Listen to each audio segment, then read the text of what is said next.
Good Thursday night, world, and welcome to another episode of Lab Talk with the Dog God, aka the Coach, aka the Elon Musk of high performance working dogs. That is me. And big salute to all of you. Big salute to my brother, Young Reddy, with that pole positioner. Big salute to my brother, Cooper. Cooper with that second place. And big salute to all you guys who are coming in, that's going to participate in the chat. Much love and respect to all of you. Yeah, welcome back to the classroom, man. Caveman. Caveman. Yeah, hey, salute to you, brother Caveman. With that third, y'all already know how I feel about that 1, 2, and 3. How I feel about that 3, that number 3, Father, Son, and the Holy Ghost. Come on, the pyramid, the triangle, So salute to y'all, all of you guys who are showing up for the classroom. I'm gonna let you guys get in like we usually do. But before I get into my week, you know what I mean? Get your herbal sensations rolled up, man. Y'all should already be prepared, but we got new individuals that might be popping into the classroom. They don't know our routine. You know what I mean? Being that we thinking men, thinking women, we're dog men and dog women engineers. Over here, we engineers over here, all right? All right? We're different than all the other dog people in the game. We create over here. So, sometimes you need to relax because, when you take care of a lot of things in your life, you do a lot of work, the 3 times on the work, rooted in the work, sometimes you get overloaded mentally. And being that we're in a classroom, we need to be open-minded. So we like to curb the edge. We call it the curb the edge. So if that's what you like, your herbal sensation to relax, right? So you ain't thinking about today and all the shit you've been going through, but you want to focus because that's what we want to do. We want to focus, want to slow down your mental space. Man, get your herbal sensations rolled up. Backwoods, paper planes, Swiss of sweets, all the shits, bongs, edibles, drinks, however you partake in the herbal sensations, get that shit ready to go. If you like your brewskis, man, get that shit cracked. Okay, your Heineken, Coors Light, Bud Light, Budweiser, you know what I'm saying? Modelo, fuck IPOs, all the shit that you like to drink when it comes to the hops, when it comes to your taste buds of hops, man, get that shit ready to go. If you like your shots, your vodka shots, you want your Hennessy shots, you want your motherfucking tequila shots, whatever shots you like, man, get your shots ready to go. And if you like me, I like to keep it simple, stupid. I like the KISS method in my life, man, because life is hard as it is. When you put in that work, working more work 3 times, and you carry your own cross on your back like I do, like my Lord and Savior Jesus Christ do. I carry my cross, and it's hard carrying my own cross. I could never carry yours. I could never carry you guys' cross. It's hard enough to carry my own. But you know what? You know what I do? I keep it simple, and I got my vodka lemonade. Big salute. Tony has done it again. My brother Tony, man. Big salute to your family. Hey, cheers to y'all, man.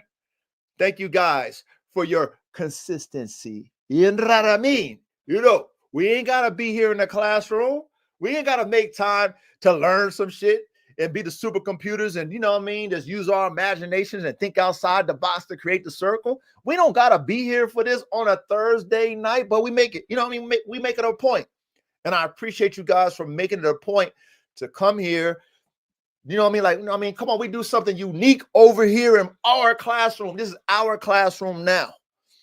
Okay? We do something unique. We create over here in this classroom. I love it, right? We think outside the box to create the circle. And the circle, what the circle is the continuum. It's the continual progress. When you have that cycle, it's called the cycle of progression. That's what we do over here. We're not stale over here. We're pioneer dog men and dog women. We set the tone over here because we create it. You see them? You see the difference between us and a lot of other dog men and women? You know, they follow, right? They follow and they do what they follow. But see, we're inventors. We create. We're like the dogman of old who created the breeds that we love today, even the breeds that we don't even know about. We're like them. We got ideas and we love dogs. We're dog connoisseurs, right? So we have multiple different breeds of dogs. We don't just have one breed of dog. We have multiple breeds of dogs, and then we have ideas because we see how each dog reacts and acts and their temperaments and their athletic abilities, and then we use our imagination and we create with it. That's what's so beautiful about our community that we created. Our classroom that we created is unique, it's one of a kind, and I hope more and more dog men and dog women engineers / artists will find our classroom and add to what we are already adding to this wave and to this community that we've built over here. So, man, big salute to y'all. Cheers. Cheers. Oh, yes. Oh, yes. Oh, yes. So, like I always do, I like to get into my week. And, man, I'm going to keep it short and sweet when it comes to the dogs, man. Y'all already know I've been working on order based off of my neighborly situation. You know, told y'all before, I got a 6.5 acre estate. I moved out here to the country. I'm a city boy. Me and my wife. I bought this house on this mountain. This mountain full of trees, rocks. Spent a lot of money, me and my wife, building this place, making it what it is. Only reason why I moved out here was to do my dogs. But you know, you got certain people who don't like when you disrupt what they got going on and they make it a problem. So because of that, I already told y'all, because of that, and because of the type of man that I am, right? I'm a diplomat.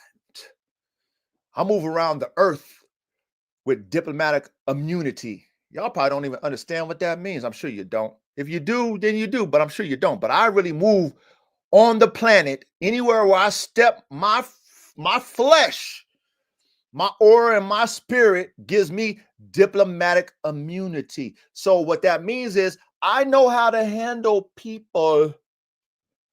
I don't deal with people emotionally, even though, to keep it 1,000, because I'm only human, born to make mistakes, right? When I'm in my home in front of my wife, oh man, I'm Whitneyed out. Oh, I'm cursed. I'm going off. I'm doing everything. I'm getting it all out my system.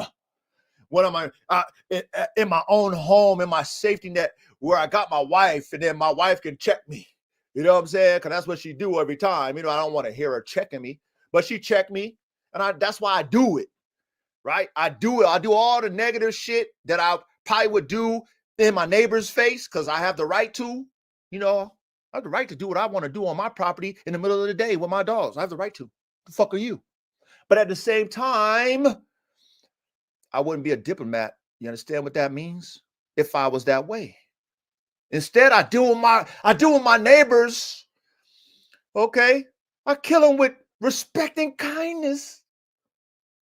And my aura is enough for them to understand that, you know what, this guy should be on the rah, rah, rah, shish, boom, bah. But he's not.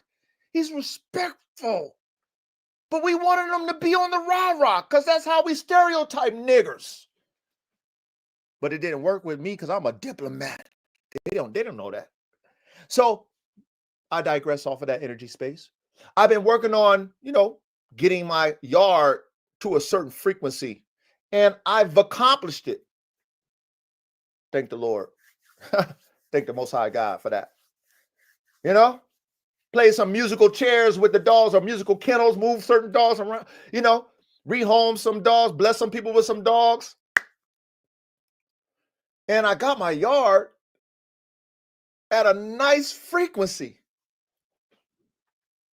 which I'm so grateful for. So for me, that's an accomplishment that I got my my yard of killers, lions and tigers and bears, oh my type energy, to a frequency that I agree with, so that I can keep certain neighbors who live far away from me happy.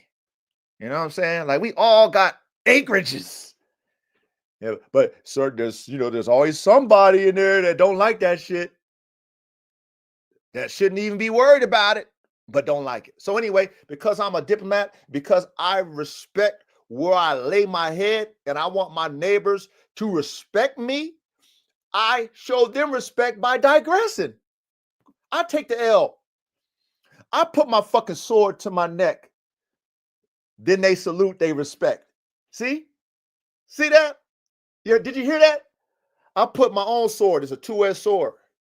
Y'all follow the word. Y'all ever read the Bible? Some of y'all maybe not, but I have. And Jesus says the word of God is like a two-edged sword. That means it cuts both ways, right? As you cut the enemy, it can cut you back. You understand that? You probably don't. But I'm teaching you. That's why I'm the coach. My example is, I put my own sword to my neck, slice it in front of my neighbors. You know what that means? I sacrifice my own shit, my own program, my own vision, why me and my wife moved here, just to keep my neighbors happy. And guess what? Them motherfuckers respect me, because I sacrificed. Think I'm happy with that?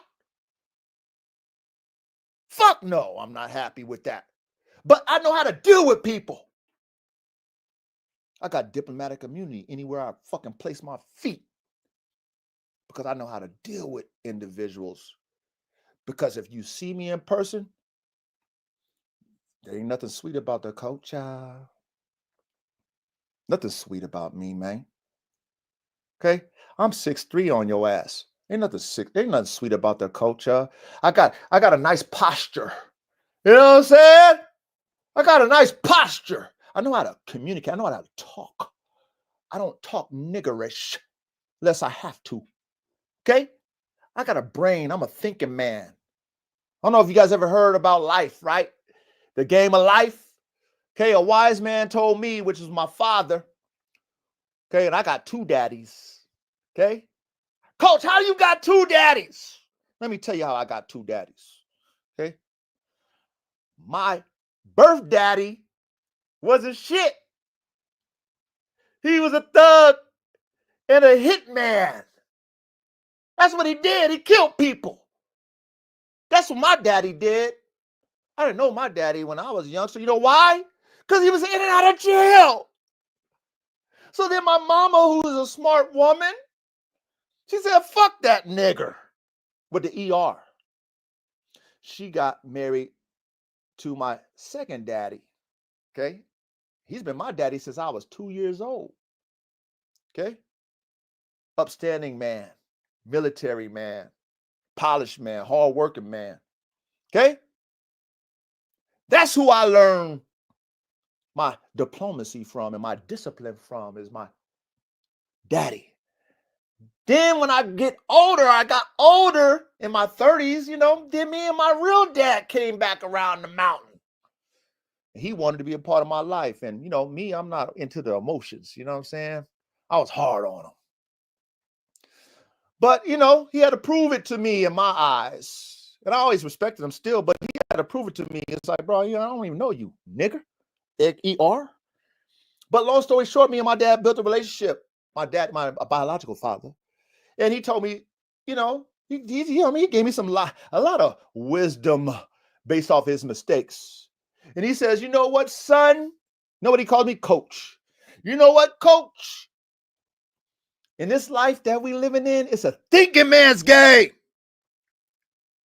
Not an emotional man's game. It's a thinking man's game. I sure wish I was thinking before I decided to act on my emotions and start killing niggas. That's what he told me. Another thing he told me, he's like, good thing you had your other daddy, because I couldn't have put the discipline in you like your father did. I might have turned your emotions up, because that's how I was, emotional. I was in my Whitney. That's what my father told me. So I'm grateful that my mom was a strong, independent black woman and said, like, nigga, just because we got a kid, nigga, you full of shit. I'm done. Then she got married to my second daddy. So I got two daddies. I don't got a stepdaddy. I got two dads. I'm blessed to have two men who showed me as a man how to be a better man. Okay? My biological daddy wasn't around to show me that because he was dealing with his own. He had to grow up hard because that's his choices. Free will. Take the red or blue pills. Free will, nigga. Take the red or blue pill. Damn it. But then I had a father who was totally opposite, man. That motherfucker was really about that life. But see, he grew up differently than my daddy did. My biological daddy did. He had it hard. He had a strict daddy. So guess what? He was strict on the culture. I hated it. I hated it. But you know what? It made me the man I am today. Shout out to both my daddies. But you know what? It's the thinking man's game. Understand that. And that's why I love this classroom, because we use our brains in this classroom. That's why we dogman and dogwomen engineers. That's why we dogman and dogwomen engineers. Now, what I want to do, I'm going to take me another sip. Inquisitive Dejina. Big salute to you. Carolina Blue. Big salute to you, my brother. This is what I want to do, right? See, last show, I shared something with y'all. You know, I'm a man of many talents, plural. Me being on this social media has always been about the dogs. It's never been about the coach. Y'all know that. Anybody who fuck with the coach know I've always been about the dogs. Okay? I promote my dogs. I commentate for my dogs, but my dogs are the star of the show. But I was proud of myself that I even decided to do a podcast in an arena where there was no podcasts. Band dogs. And I did it to give back to all my supporters who follow me on IG, who follow me on Facebook, who always be supporting me and asking me questions. So I said, you know what? I'm going to do a podcast. And so I did it. So then when I hit episode 100, it was a milestone for me. Because I have tattoos on my arms. See, y'all don't know me like that. But I'm letting y'all in a little bit today, because even today is a special episode. I got tattoos on my forearm. One side says live to be 100. The other side says die to be 100. That's the type of field general I am in real life. Okay? I strive for perfection even though I fall short. Nobody's perfect but the Lord Jesus Christ. But I live to be 100. I'm not 100 all the time now. And I'm willing to die for that shit. Not many people around me that I've been around like live like that. Is an example like that. That's like a half of the reason why I get respect when I touch my feet on soil. You know what we call that? When motherfuckers feel your energy, your vibe, we call that we call that over here, me and my little small comrades and allies who got brains, we call that the in the field cologne. When motherfuckers feel your vibe, they can smell it. We call it in the field cologne. Okay? In the field cologne. When you're in the field, then you know it's real. If you another field nigga or a field general like me, you can smell it on that person. Damn, nigga, nigga, that's strong. I like it. And, you know, that's me. Live to be 100, die to be 100. That's me. So as I digress on that, what I want to do, like I said, I shared something with you guys. I played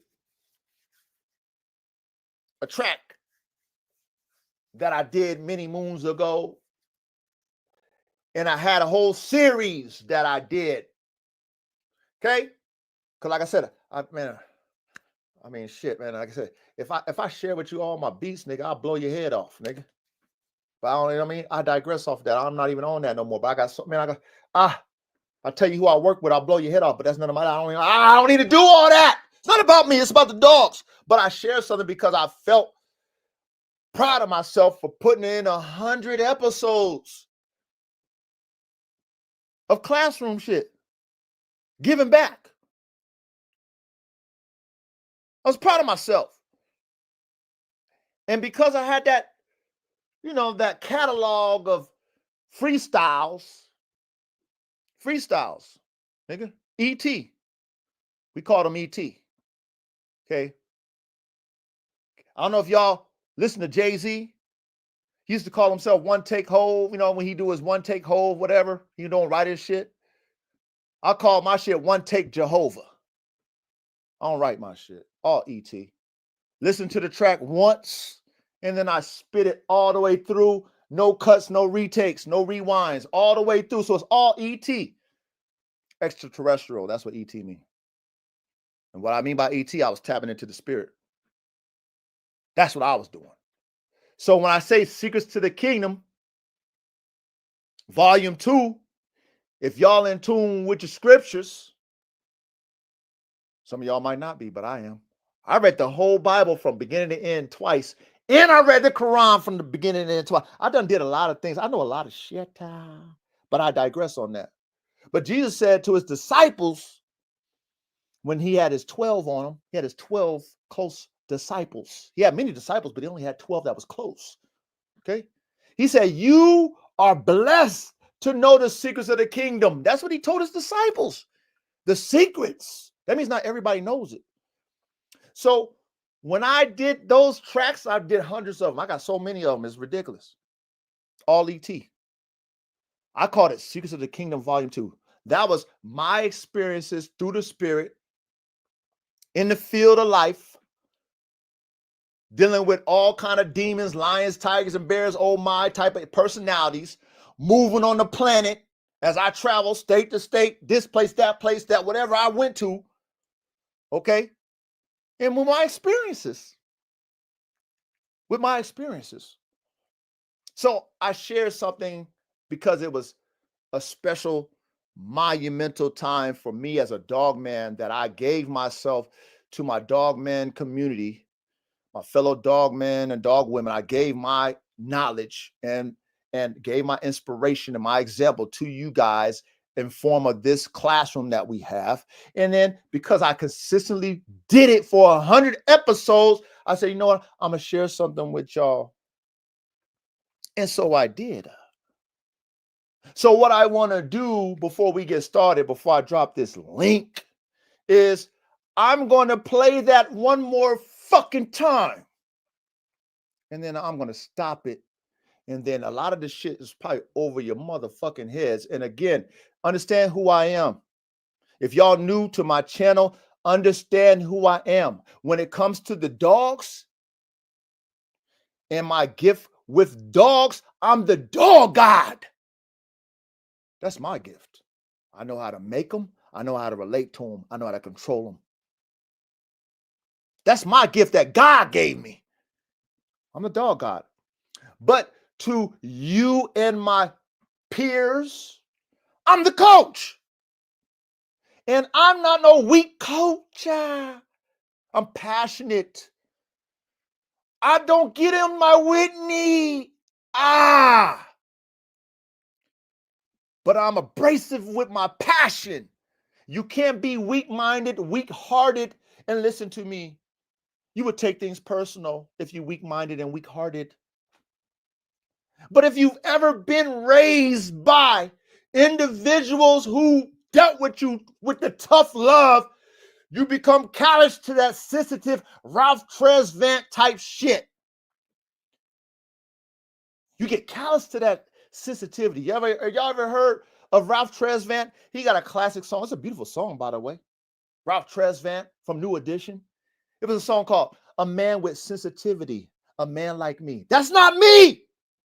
I wasn't raised to be sensitive. I wasn't. I had to suck it up. That's how I was raised. If I got hurt, I couldn't cry. I had to dry my eye. Imagine you falling down. You a kid, you fall down, and you got one of them drill sergeant type, military type, ranger type fucking fathers. You fall down, you cry. Oh, your daddy like, get up. Get up. What you crying for? Men don't cry. And then you're looking at your dad because you look up to him, and you know it hurts, but you're looking up to him like, and you really drying your eyes. Because you look up to your fucking daddy. You respect the authority. And you don't want to be no weak guy in front of a strong man. So as a kid, I saw that, and my daddy taught me that. So I fall down. When did I learn? I hurt myself. And my dad get on me. Boom. So then guess what? When I would hurt myself, I wouldn't even fucking cry. I wouldn't even tell him. I just suck it up. And guess what? That shaped me as a man. That shaped me as the man I am today. But anyway, I digress off of that. I'm going to, all right, Abla Bang Bang, big salute to you, my brother. I'm going to play this song one more time. Consistency. Consistency. How many of you in this classroom are consistent in everything you do? Not just on things you want to do, but even things you don't want to do. How many of you are that? I know I am. I know I am. But how many of you are that? That inspired my ET, my extraterrestrial connection to the spirit, to make this fucking track. I got hundreds of them, man. All game. Real shit too, though. All real shit, though. No gimmicks. You know what I'm saying? And what I told myself is, one of these days, to the few that I fuck with, I'm gonna give them a little, I'm gonna just give it to them. Here you go. Just put this in there, man. The few, it's only for the few. What did Jesus say? Jesus said, for many are called, but few are chosen. It's only for the chosen few that would ever get it, Ty. The rest ain't never gonna get it in vogue. Never gonna get it, never gonna get it. The rest ain't never gonna get it, never gonna get it. And that's fine. Okay? Less is more. There's plenty of us when it's less. Think about the Navy SEALs. Think about special forces. Okay? We Dogman engineers. Think about all the different Dogman, all the different breeds out there. And not everybody know how to do that shit. Got the vision. They're not visionaries. They don't got they can't be consistent in their process to make it. They don't got you know what I mean? Like, there's a few of those individuals who created these breeds of dogs. So it is what it is. But I'm gonna play this one more time, and then what I'm gonna do is I'm gonna do some explaining, and then we're gonna get into the subject matter at hand. We got a great cook up at hand, but tonight, 101. Let me put this in the ticker real quick. Let me put this in the ticker, the topic of tonight. Okay, this is gonna be great for us who are dogman and dogwomen engineers. This is what I want to inspire you real dogman and dogwomen engineers to understand, that we create. We don't recreate over here. We actually create. We create. So we're going to build tonight our own American Pit Bull Terrier game. Oh, shit, coach. Who's doing these type of classrooms up in this motherfucker? Huh? Who's doing this type, dogman type engineer level classroom type shit. Nobody but us. We doing it. We set the motherfucking trends over here when it comes to these high performance working dogs. We set the trend over here. We don't follow nobody. We create. That's what keeps us excited. That's what keeps us motivated. That's what keeps the circle turning, going. Passes on to us, to the next generation, to the next generation, to the next generation. Better dogs, more better dogs, greater dogs, the greatest dogs. But I digress. But I'm going to play this and then we're going to get started. You know what I'm saying? But I just want to, I want y'all to comprehend this shit, Ty. I want you guys to comprehend this shit, Ty. And I'm going to play it and I'm going to pause it so that, I just give you a quick breakdown of what the fuck I was talking about when it comes to being consistent. Okay? Show enough, my brother, show enough. Show enough. Listen to my breakdown, okay? Because it's over a lot of motherfucking slow-minded motherfuckers' heads. But, you're going to learn something tonight, Ty, like you do every time in my classroom. We always learn it. But you're going to learn something tonight. But I'm going to play it, and then, I'm going to break it down. That's what I do. I break shit down. Ready? Hike.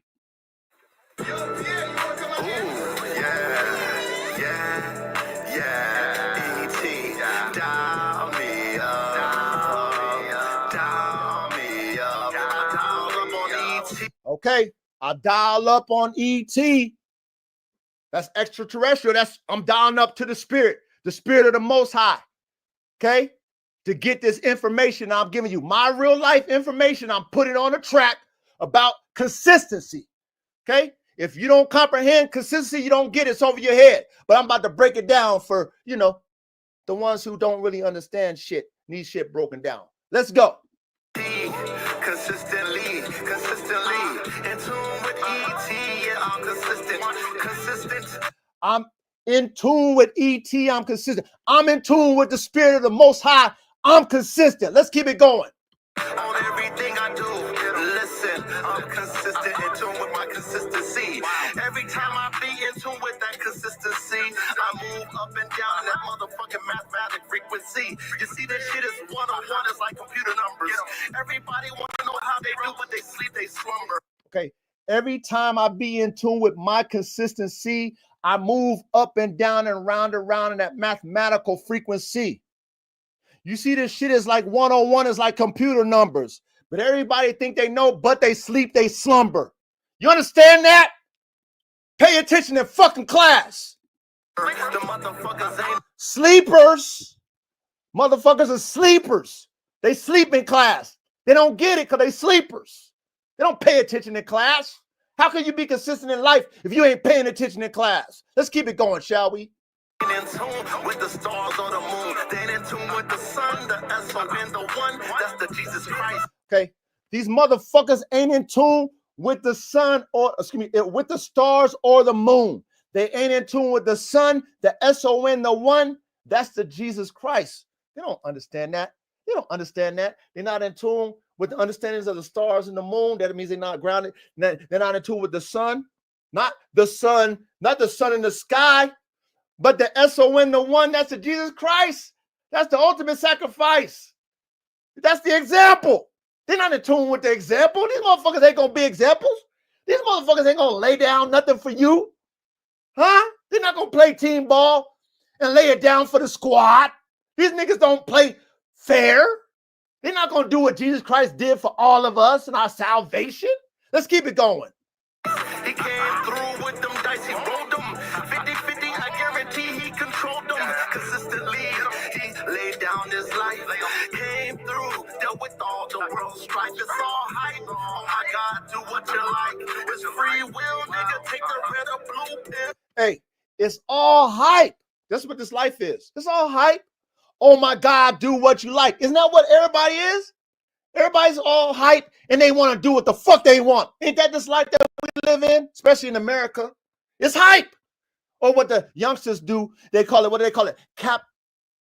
They call it Capri Sun, Capadonna, huh? Colin Kaepernick, huh? It's all hype. Come on, man, let's keep it going. If you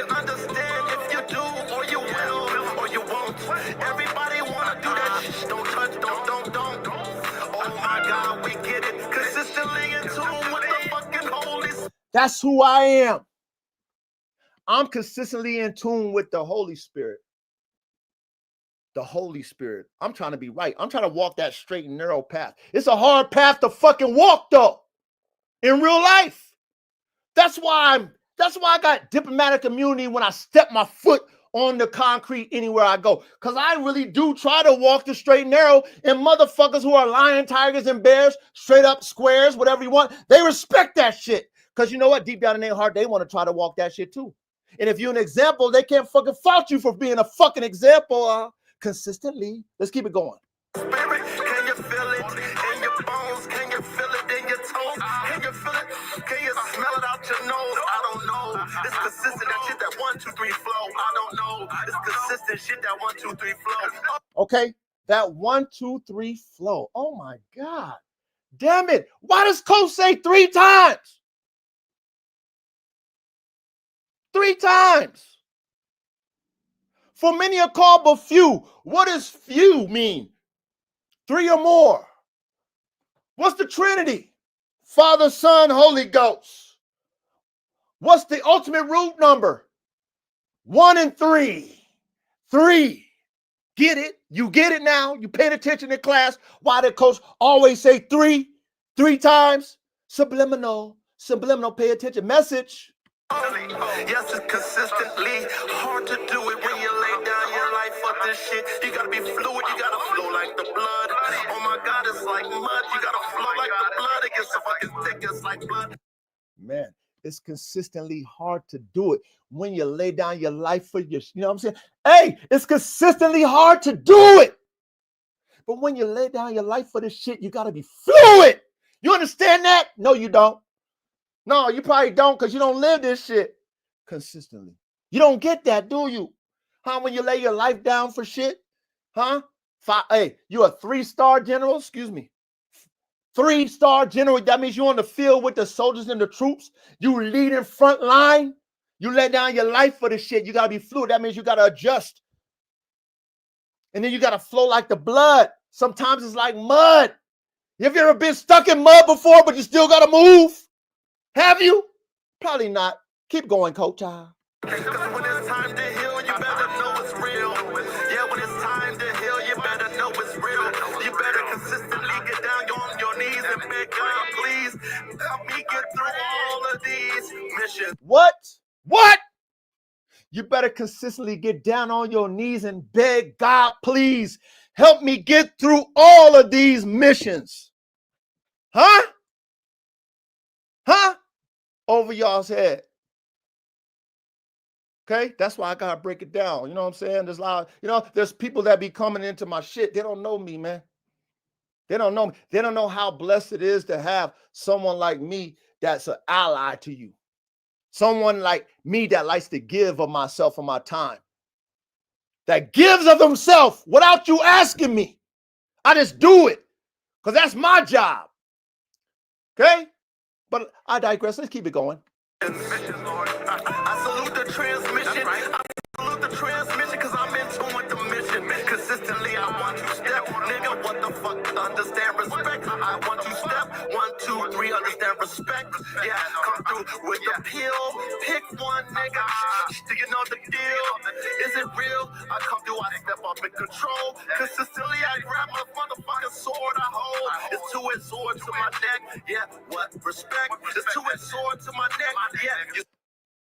Consistently, I grab my motherfucking sword I hold. Now, imagine if you had a sword, which is you wielding your power. How many people put their own sword to their neck? Instead, they try to chop off everybody else's neck with it. They over there fucking trying to slay everybody else, but they need to get slayed first. They need to be born again and get slayed first before you can slay somebody else. But how did the coach do it? The coach come with his own sword and put it to his neck. When I put my shit to my neck, you're going to salute and respect because you won't do it. You won't put your own sword to your own neck. You put it to your brother's neck. You put it to your enemy's neck, but you won't put your own sword to your neck.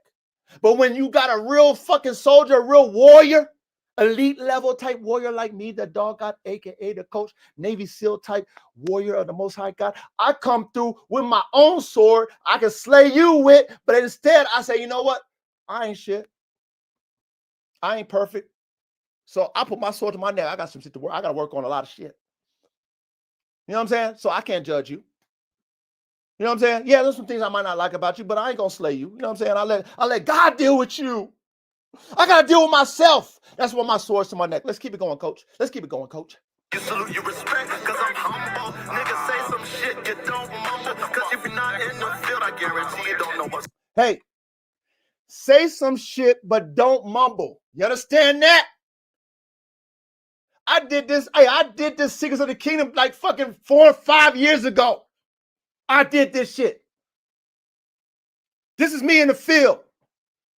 Say some shit, but don't mumble. Because I guarantee if you in the field, you know what's real. I guarantee if you in the field, then you know what's real. You know what I'm saying? What's real? You might commentate over this shit. Because you think you can do this shit. You think you're ultimate. I guarantee you fuck. Hold on. You might commentate over this shit.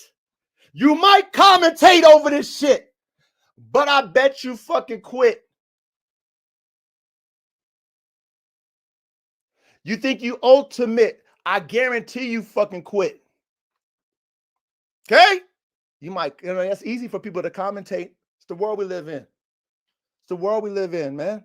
It's easy to talk about it than do it. It's easy, right? But we're doers over here. We're workers. But let's keep going. Fucking quit, because you ain't consistent with this motherfucking pain. I guarantee if you ain't in tune, it'll drive you insane. You're not consistent with this fucking pain. I guarantee if you was, it would drive you insane. Huh? Niggas is too emotional these days. They can't handle no emotional pain, let alone carrying your cross on your own back pain, struggling pain, the pain of failure, the pain of having your back against the wall. Huh? I guarantee it drives these weak niggas fucking insane. I guarantee you'll get scared when it fucking rains.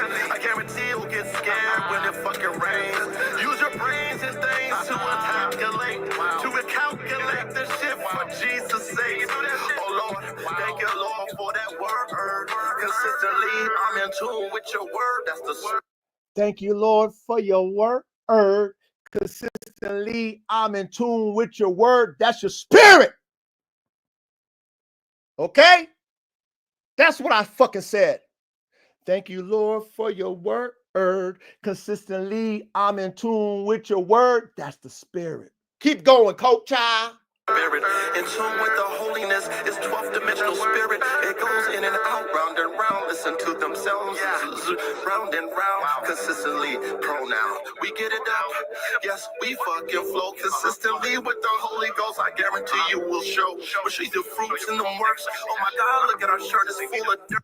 We show you the fruits and the works. Oh my God, it's full of dirt. Look at our shirt. It's full of sweat. Oh, what? Fruits and works? Huh? How many of y'all put the work in? Huh? Show me your fruits. Huh? With these dogs, you know how what we always say? Show me the fucking dogs.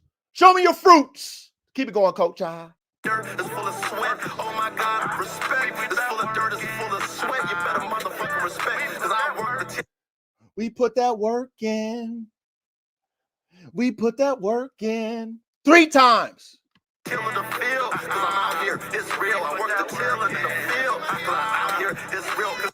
I work the till in the field. How many of you motherfuckers work the till in the field?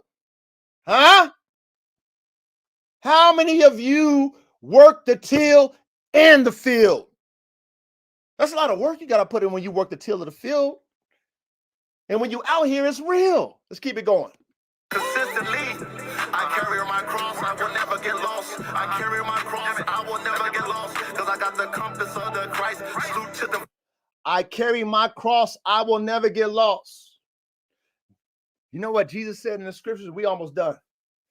Jesus said, whoever want to come after me, pick up your cross and follow. That's what the coach do. I carry my cross so that I never get lost. I'm not trying to carry your cross. I'm not trying to tell you how to carry your cross. That's your cross. You got to pick it up. Most people don't even never pick up their shit. It's too much of a burden. You know what I'm saying? They can't look in the mirror at themselves. It's too much of a burden. But I do. I'm an example where I live. I'm an example in my environment. I'm an example to my brothers. I'm an example to my family. I'm an example to my comrades. I carry my cross. That's why I get respect. Okay, keep it going. Fucking dice. I got the compass of the Christ. Salute to the dice. Oh my God, yes, I'm nice. Salute to the dice. Hey, then I said I got the compass of the Christ. Salute to the dice. Okay, you know, in life, you know, it's 50-50 when you're rolling them dice, right? When you're good, it's 50-50. Nobody's 100%, but when you're good, it's 50-50. Okay, that's why I said I got the compass.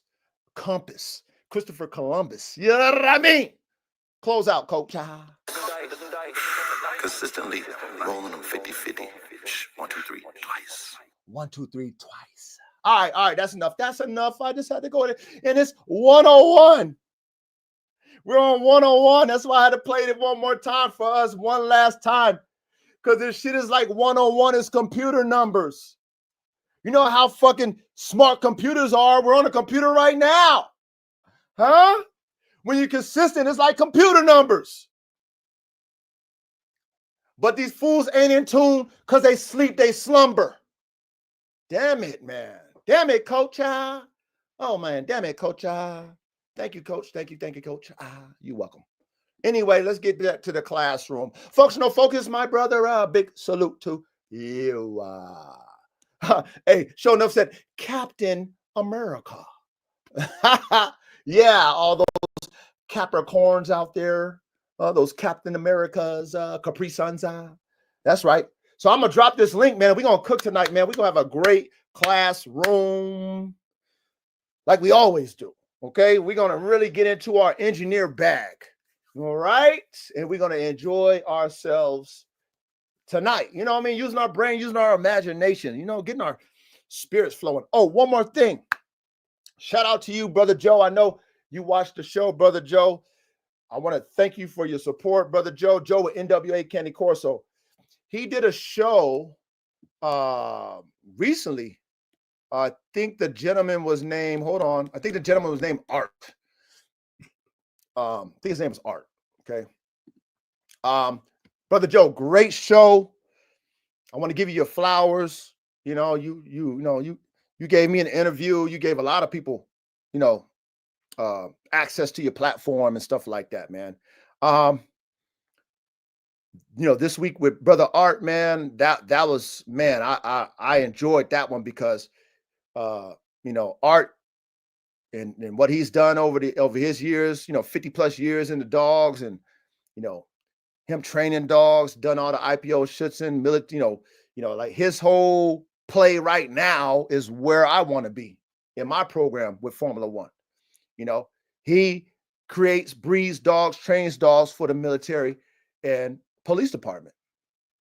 And, you know, he said some real stuff on there that I can relate to. You know, he talked about prepotency. He talked about how hard it is to find, you know, you have these, you know, these studs that are fucking awesome performers, but they don't produce worth of shit. And it's so hard to find those pre-pump producers. And, you know, when you have one, you make sure you establish it, you know. So he was talking some real shit. So if you guys already haven't peeped that podcast, it's this, I don't think it was a podcast. It was an interview. So it won't be on his live, but it was an interview he did.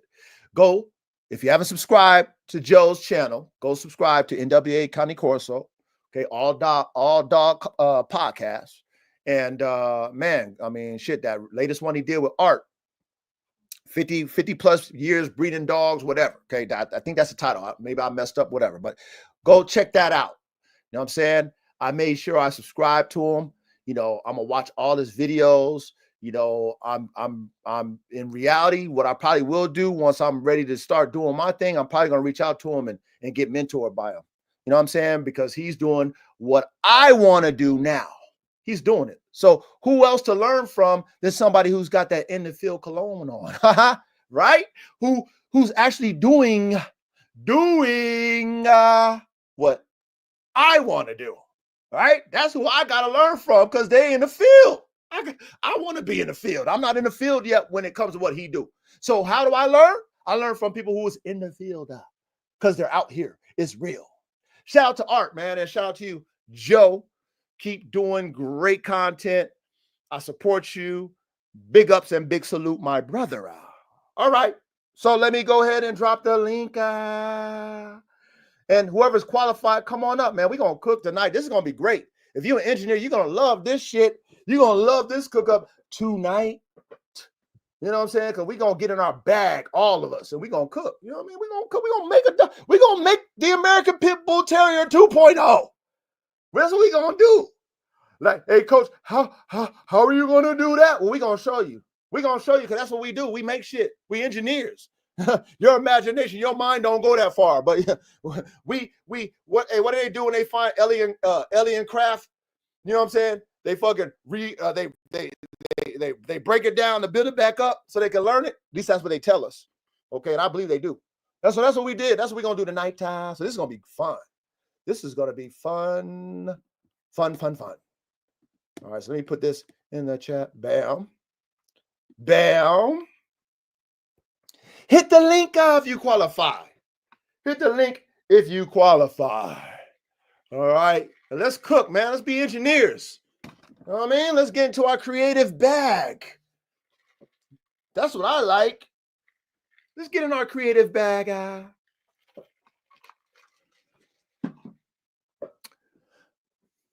Yeah, hey, there we go. Tony. My brother Tony has done it again. He said, we're reverse engineering shit. Yes, sir. That's what I meant to say. Thank you, Tony. What's good, coach? What's good, chat? What's good, man? Caveman. What's good, caveman? Yeah, man. Hey, ready? Did I break it down? Did I break that track down? Oh yeah. Thank you. I just wanted to make sure that I broke it down because that's what I do. I like to build it up and I can break it back down and I can build it back up again and I can break it back down and I can build it back up again. So, there was a rhyme or reason why I played that on the 100 episode. And I played it 3 times just to make it rooted the word consistency. That's why I did it. It was, you know what I mean? It's subliminal shit, right? Ready? Facts. That's all it was. Chat, Brother Caveman. All I was doing was putting subliminals out there for us to be consistent. But at the same time, shit, it could have been over a lot of people's heads. Oh, yeah. So I had to do a breakdown. So I hope that, us thinking men and women got it, understood it, why Coach even did it, played it. And that's that. That's done. We're moving on. We're back to the dogs and none of the entertainment. Okay. But there was a reason why I played that and why I'm proud of myself for making time for all of us to do these dogs. The counselor. Hey, Cal, when you coming home, my brother? What's the date? You know what I'm saying? When you getting home, Cal? Looking forward to meeting my brother. Hey, the council, he got AR-15. He bought AR-15. Oh, yeah, I remember you said that. September 11th. Salute, council. Yeah. Hey, my brother, the council, he been fucking with me for many moons, and he behind the walls. He behind them walls, y'all. Okay. And he's fucking, he move around like he free behind the walls. Shit. Text you, call you, all the shit. Like, what the fuck? So shout out to my man. He a boss. He a real boss. He run real shit. You know what I'm saying? Real, recognized real. You know what I'm saying? Diplomat. So, hey, salute to you, Cal. Much love and respect. Can't wait to meet you, my brother. Like, you know what I'm saying? Like, you doing something and you inspiring motherfuckers when they behind the walls and they Dogman and they can resonate with you. They're like, Coach, keep doing it. He always been that way. Just like all y'all, but he always been that way. That Coach, keep doing your shit. Go, hey, Coach, I love it. Keep doing, keep going, keep doing it, keep cooking. He always did that shit. So I appreciate you, family. You know what I'm saying? Real shit. I appreciate you and all of y'all. What's up, man? Yeah, it's good to have real supporters out here, man. You know what I mean? Like, you know what I mean? The motherfuckers respect it. That's You know the what I mean? truth right there. It's love, man. That's all it is love. Word. So, hey, Caveman, I'm glad that you showed up. I'm glad that you didn't have no technical difficulties like sometimes you do. Yep, we're clear this week. Yeah. No, I'm glad because tonight this is gonna be fun because I know you guys are gonna have some great ideas, and we're gonna use my new assistant coach, so reliable. You know, she's gonna help us outline our key points, and then we're just gonna talk on it, and we're gonna start engineering, and we're gonna put together us a game American Pit Bull Terrier using today's dogs. You know what I mean? Like, we're gonna do it from scratch, though, from the beginning, from the essence, so that you can understand how they did it and how you can do it if you want to. I mean, if you really want to do it, you can do it yourself. But motherfuckers want to take the shortcuts. They don't want to put in the time and the work and more work 3 times. They don't want to put in the work. I don't know. But we'll do the concept. What I'm saying, we'll put the concept together. So let me share my page. Let me share my page, my screen. Excuse me. Okay, and we're gonna get started on the cook. All right, we're gonna get started on the cook. And chat, y'all participate too. You know what I'm saying? Y'all participate too. You know what I mean? So I asked ChatGPT, if I wanted to create my dog, the American Pit Bull Terrier from scratch using today's dogs, break it down for me. Give me the outline. And like I told you guys before, if you guys don't already have ChatGPT, okay, I put all my notes in ChatGPT, and I have it has like what they call projects. So you put a project in there, and everything that you input in that project, ChatGPT learns it and keeps building on it. That's what I like about, actually, I love about it, because it keeps building. It doesn't forget anything you ever input it. So everything is like a compound to another compound of information that ties into your original. That's fire. Question, which is dope, which is fucking awesome. So if you guys already don't have the paid version of ChatGPT, get it. You know what I'm saying? Especially if y'all really into these dogs, or y'all whatever, y'all got businesses, whatever, y'all brainiacs, whatever. Man, it's so valuable. You know what I mean? I see why they're investing so much money into these AIs, because the bitch scours the internet and gets all the information for you. So you ain't got to do it. And then it breaks it down so you can comprehend. So shout out to the assistant coach, ChatGPT. But all right, here we go. Okay, so answer the question. It says, I hear you. It says, this is a sensitive one. And the reason why she told me it's a sensitive one, because I told her I want to make a game pit bull. And you already know that. Yeah, you get it. So she looking out for me, right? She don't want me to do no, like, nigga, don't be trying to cook one up so you can fight with it. That's what she's telling me. Okay. Right. And again, we're not going to put together a fighting dog. We're going to let those dogs rest in the Hall of Fame, because we can't do nothing of the sort of testing. So that's not the American Pit Bull that we're making right now. I just want to let you guys know that, because there's a lot of testing that you got to do to prove that you got a real pit bull. Okay. Right. This one might as well be, what did you call them before? American Bull Terrier. There we go. Thank you. Ready? These might as well be called American Bull Terrier. Let's take the pit out of them, because let's be honest, because in America, you should not dare even think about putting your dogs in a pit again. If you are that person, you a dumb motherfucker. You is a dumb diddy. Okay? And I hope that you're not doing that. That's barbaric. You don't love your dogs if you do that. Okay? Please don't do that. And we don't condone that. I just want to let you guys know, anybody who's listening, who think that, we're glorifying this type of shit. No, we like combat dogs, but we don't glorify that type of combat, okay, for dogs. But I digress. Let's continue. It says, this is a sensitive one. I need to clarify something up front. I cannot provide instructions that promote or enable dog fighting or the recreation of dogs for that illegal purpose. Thank you, assistant coach ChatGPT. But what I can do is help you think through in a responsible and legal way. How one could recreate an American Pit Bull Terrier like a working terrier today. All right, I like that. A modern bull and terrier. Uh-oh, who said that? Isn't that what you just said? Yep. Ready? Thank you. ChatGPT just confirmed what you just said. Ready?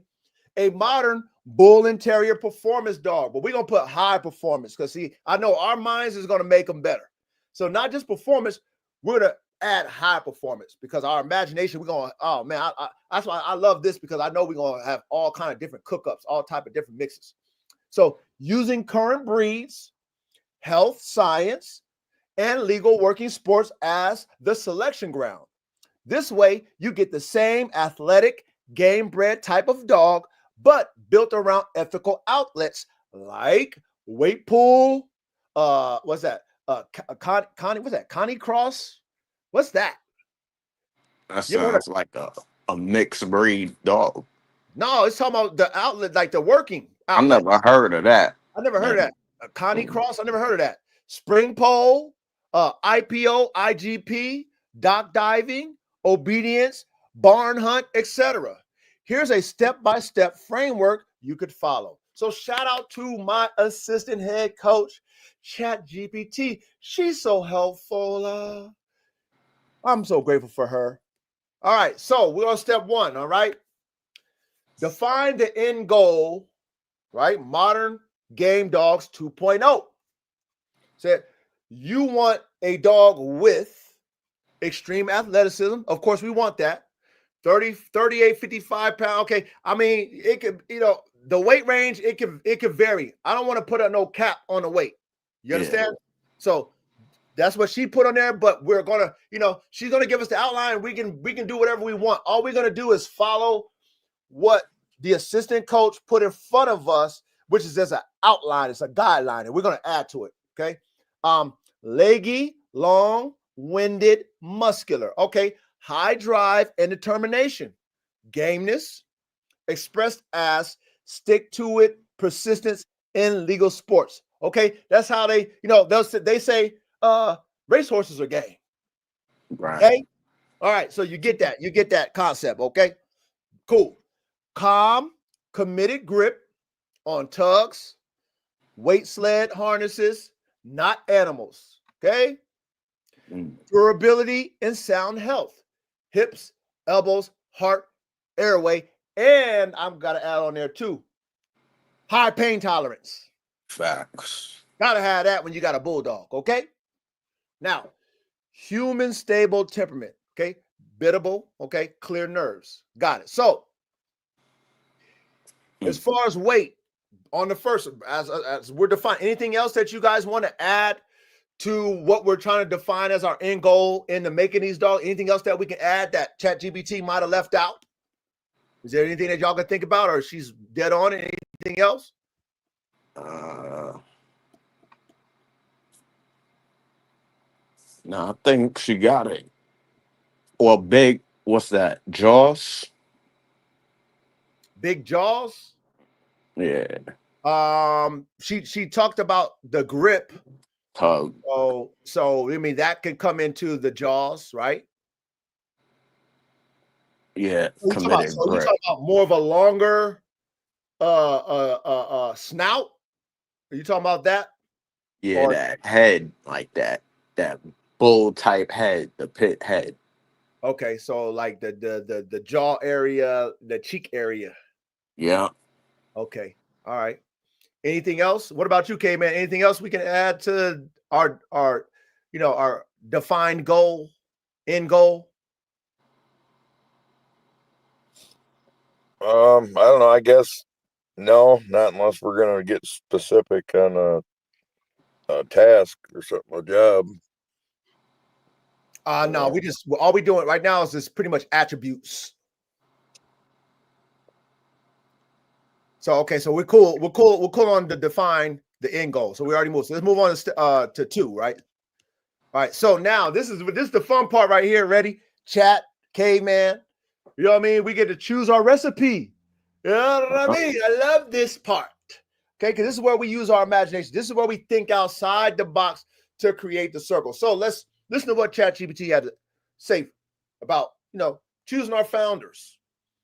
It says the American Pit Bull Terrier was originally Old English Bulldog time Old English Terrier. Today, you could emulate that with functional substitutes. Bulldog components. All right. So it's just talking about the components of the Bulldog. Why we want the Bulldog components? For power, grip, and confidence. Okay. Type of dog, Performance American Bulldog, Scott type, catch lines. Okay. It says also avoid modern English Bulldogs.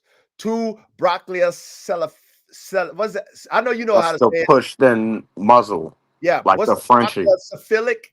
Yep. Brachycephalic. Cephalic. Yeah. Something like that. Okay, you guys can read. Don't fucking hold us accountable to that. Okay. / unhealthy. So we don't want none of that modern new booty English Bulldog shit. Okay, now terriers. The component of the terriers, what we're gonna get from terriers is drive, right? We know that. Wind and agility, we know that too. Okay, It says working Staffordshire Bull Terriers. Irish or working lines, Patterdale Terriers or Fell Terriers for smaller, smaller fire breathing and stamina. All right, I like that. Optional refiners. Greyhound, I love, man. Shout out to my chat GBT. She was thinking for me because I was wanting to do the Greyhound. Whippets, I was wanting to do the whippet in my shit. Okay, Infusion, boost winning and athleticism. Jack Russell Terriers. I seen that today with the Jack and the Parson. There we go. Parson Terrier, small percent for fire and tenacity. All right, so anything else that we can add to this recipe? You know what I'm saying? Like that we could choose for our foundation. You know what I'm saying? Our F1 sauce. Anything else that we can add to that ChatGPT left out? I know the Yacht Terrier. Yeah, the Yacht Terrier with the Bull Terrier. Yeah, don't forget the Hound. The Hound, okay. The Hound. Which Hound though? Bear bred, like Walker or something. Okay. That's what I would use instead of the Greyhound, because what it is a Greyhound mixed with a Bulldog. So I'm pulling, and it has a lot more stamina than the Greyhound. Really? Plus you're on the Bulldog side of the spectrum. Okay, so but hold on, Caveman, because we're doing our F1s. Like how they built the thoroughbred racehorse, should we always have individual purebreds to start with so that we can kind of interact them and mix them and match them instead of having to already mix together? Well, I mean, it's a mix, but it is a purebred. No, the Hound is a purebred, even though it started as a cross. It's okay. Got you. I get what you're saying. Yeah. I understand what you're saying. Which most of them are, most breeds. But are they fast? Yeah, they're fast. They're not 60 miles an hour, but can they jump high? They're very agile, very athletic. They're a lot more durable. A lot, their skin, their bones, everything's a lot more durable than a Greyhound. Okay. Like they already pulled the best. They already pulled the best of the Greyhound for what you're looking for. They already pulled the best of that out and put it in those hounds. Okay. Do they got added those long ass ears, Caveman? They got them fucking super floppy bloodhound ears or no? Depends. Yeah, it depends. But yeah, the ones that I would use, they have pretty good size ears. Not like the drastic ones that hang down to the nose and shit, but the structure is nice on them. Oh, they got nice. You could breed that out, and then you could crop them necessary. But okay, all right, that's dope. No, that's cool. I'm glad you added that. What about you guys, chat? You guys got any, dogs that we can put in our formula? You know what I'm saying? Our F1. This right here is our F1s. Like these right here are going to be our foundation dogs that we can use that we're gonna use to create everything? Oh yeah, what's that other one I showed you earlier? Like the bull terrier cross with the boxer. Man, okay, so shout out to you for that. I'm glad you brought that up. Why don't you tell the chat what they doing in Brazil? Okay, so shout out to Brazil. Brazil is killing it right now. Brazil is killing it. So is the UK. They're killing the shit too. But shout out to Brazil. But go ahead, caveman. I mean, not caveman. Go ahead, Reddy. I mean, break down that dog that you showed me recently. So they got the bull terrier cross with the boxer. They're calling it the Brasileiro Dogu, but they really want to call it the Brazilian Dogo. That's basically their version of the Dogo. But the pictures that I've seen, they look exactly like the pit bull, the Apbt. Some variations kind of look like they got a little Dogo impressor, but some of them look like red nose pit bulls, exactly like red nose, not old family, but like a red nose pit bull with the clipped ears. Then they got like regular black nose looking pit bulls, but yeah, tigers, the brindles, they got the brindle ones that look like old school pit bulls from back in the day, like 80s and 90s. Man, Like that style. man. What the hell? Now watch this. See, this is why over here we think outside the box to create the story. That's why over here, you know what I'm saying? Shout out to my brother Reddy. You know what I'm saying? He a real dog connoisseur. You know what I'm saying? Like he find them dogs, so that's what he like. And so do I. But when I saw what he showed me, it looked just like what he just said to y'all, chat. Looked just like a fucking pit bull. Did you know you could take a bull terrier? A bull terrier. And mix it with a boxer and create a damn dog that looked just like a pit bull, but they use it for fucking hogs? I'm sure y'all probably never knew that. I didn't know that. But when I saw the dogs, you wouldn't even know that was the cross. That shit look clean. That shit look beautiful. That shit look amazing. Amazing. But this is why we over here creating, because a lot of naive new dog men who don't really understand that every dog is crossed with other dogs to create a breed. This is how breeds are made. What we're doing right now is how every breed on this planet is made. Do y'all agree with that?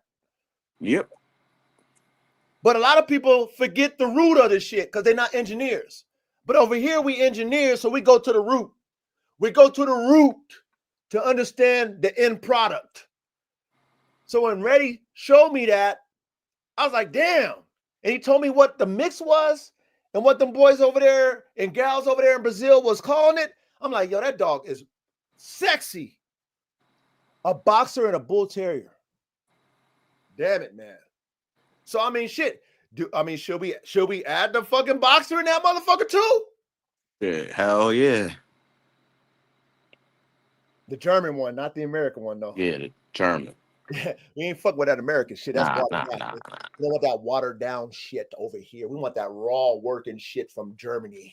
All right, from Europe. We want that shit. So all right, so we're gonna add the boxer to that too, though. Okay. So man, y'all learned something to that tonight. Matter of fact, make sure y'all go.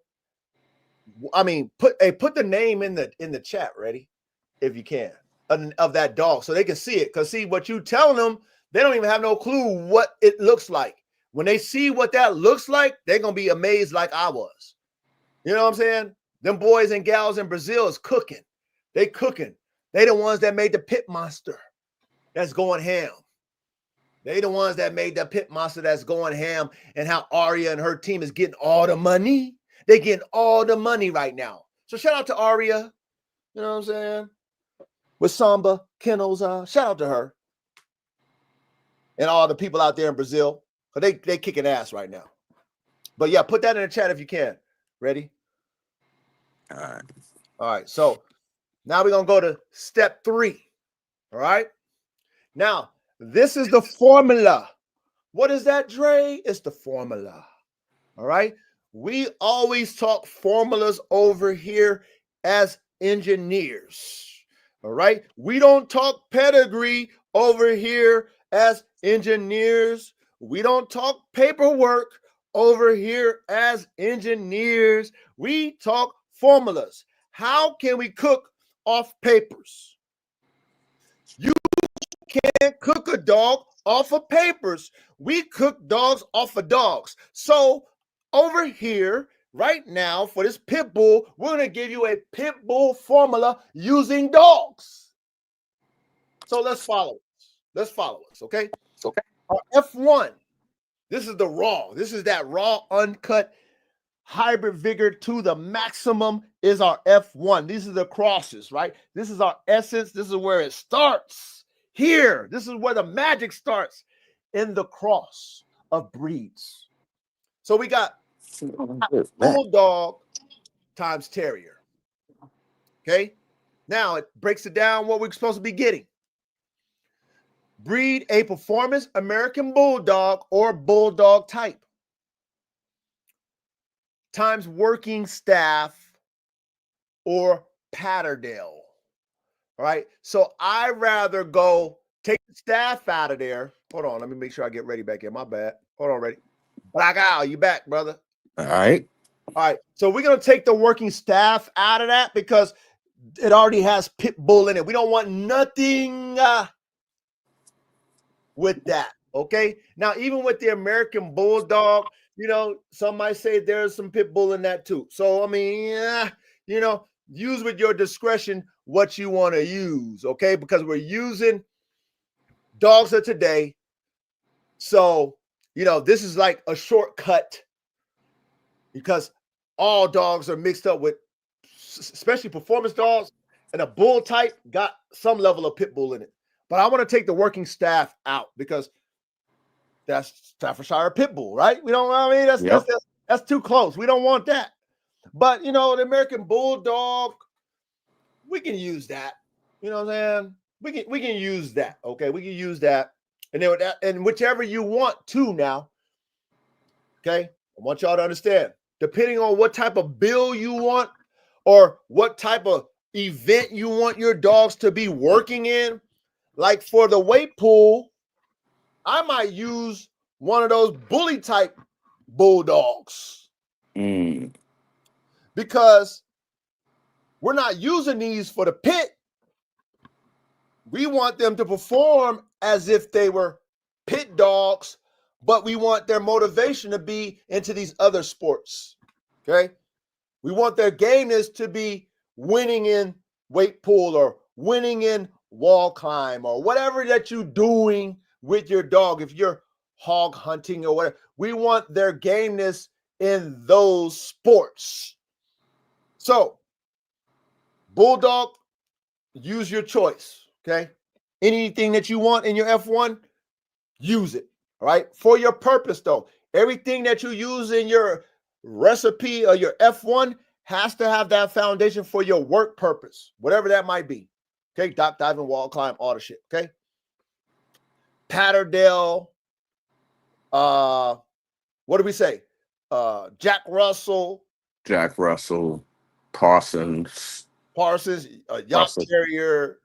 Yeah.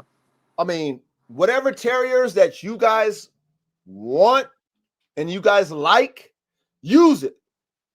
Okay? There's no like, you're not put in the box because as we did the show last week, when we went through the creation and the evolution of the American Pit Bull Terrier game, American Pit Bull Terrier, their foundation was terrier types in Ireland and in Europe, England. And it's a variant, a lot of variants of terrier types, a lot of variances of those old English bulldogs. Okay, so that's where in your original sauce, your F1, you're okay to play with your own variant. that you like that's going to get you what you want. All right. I would have a couple of them though. Okay. Maybe you'll try a bully type American Bulldog. Maybe you try a standard American Bulldog. Maybe you'll try the Patterdale, the York Terrier. You know, like have a couple of them because that's what they did with the thoroughbred horses. Facts. So why can't we do that for the Game American Pit Bull Terrier 2.0? Why can't we do that? Okay, ain't no limits to that shit. Because guess what? If I got my sauce, Ready, you got your sauce. K-Man, you got your sauce. Chat, y'all got your sauce. We all know where we going with it, but we got a different type of sauce still on the same basic premise, you know, the foundation premise, but we got variants of that. Man, that's how we get our gene pool so just vibrant. That's how our gene pool becomes so robust. Because we have the same mindset for the formula, but let's say I use the Whippet and K-Man used the Hound Dog or whatever, you know what I mean? Like, then K-Man makes something that's fucking fire, fee, fi, fo, fum. You do, Ready, I do, and then we cross those together. Yep. Creating vigor, but still the same vision, still going in the same direction. Yep. Right. So, accept pups 40 to 55 pounds. That's, you know, because she's bringing it down to the standard of what pit bulls weight range. But again, whatever weight you want, cook it. You understand that?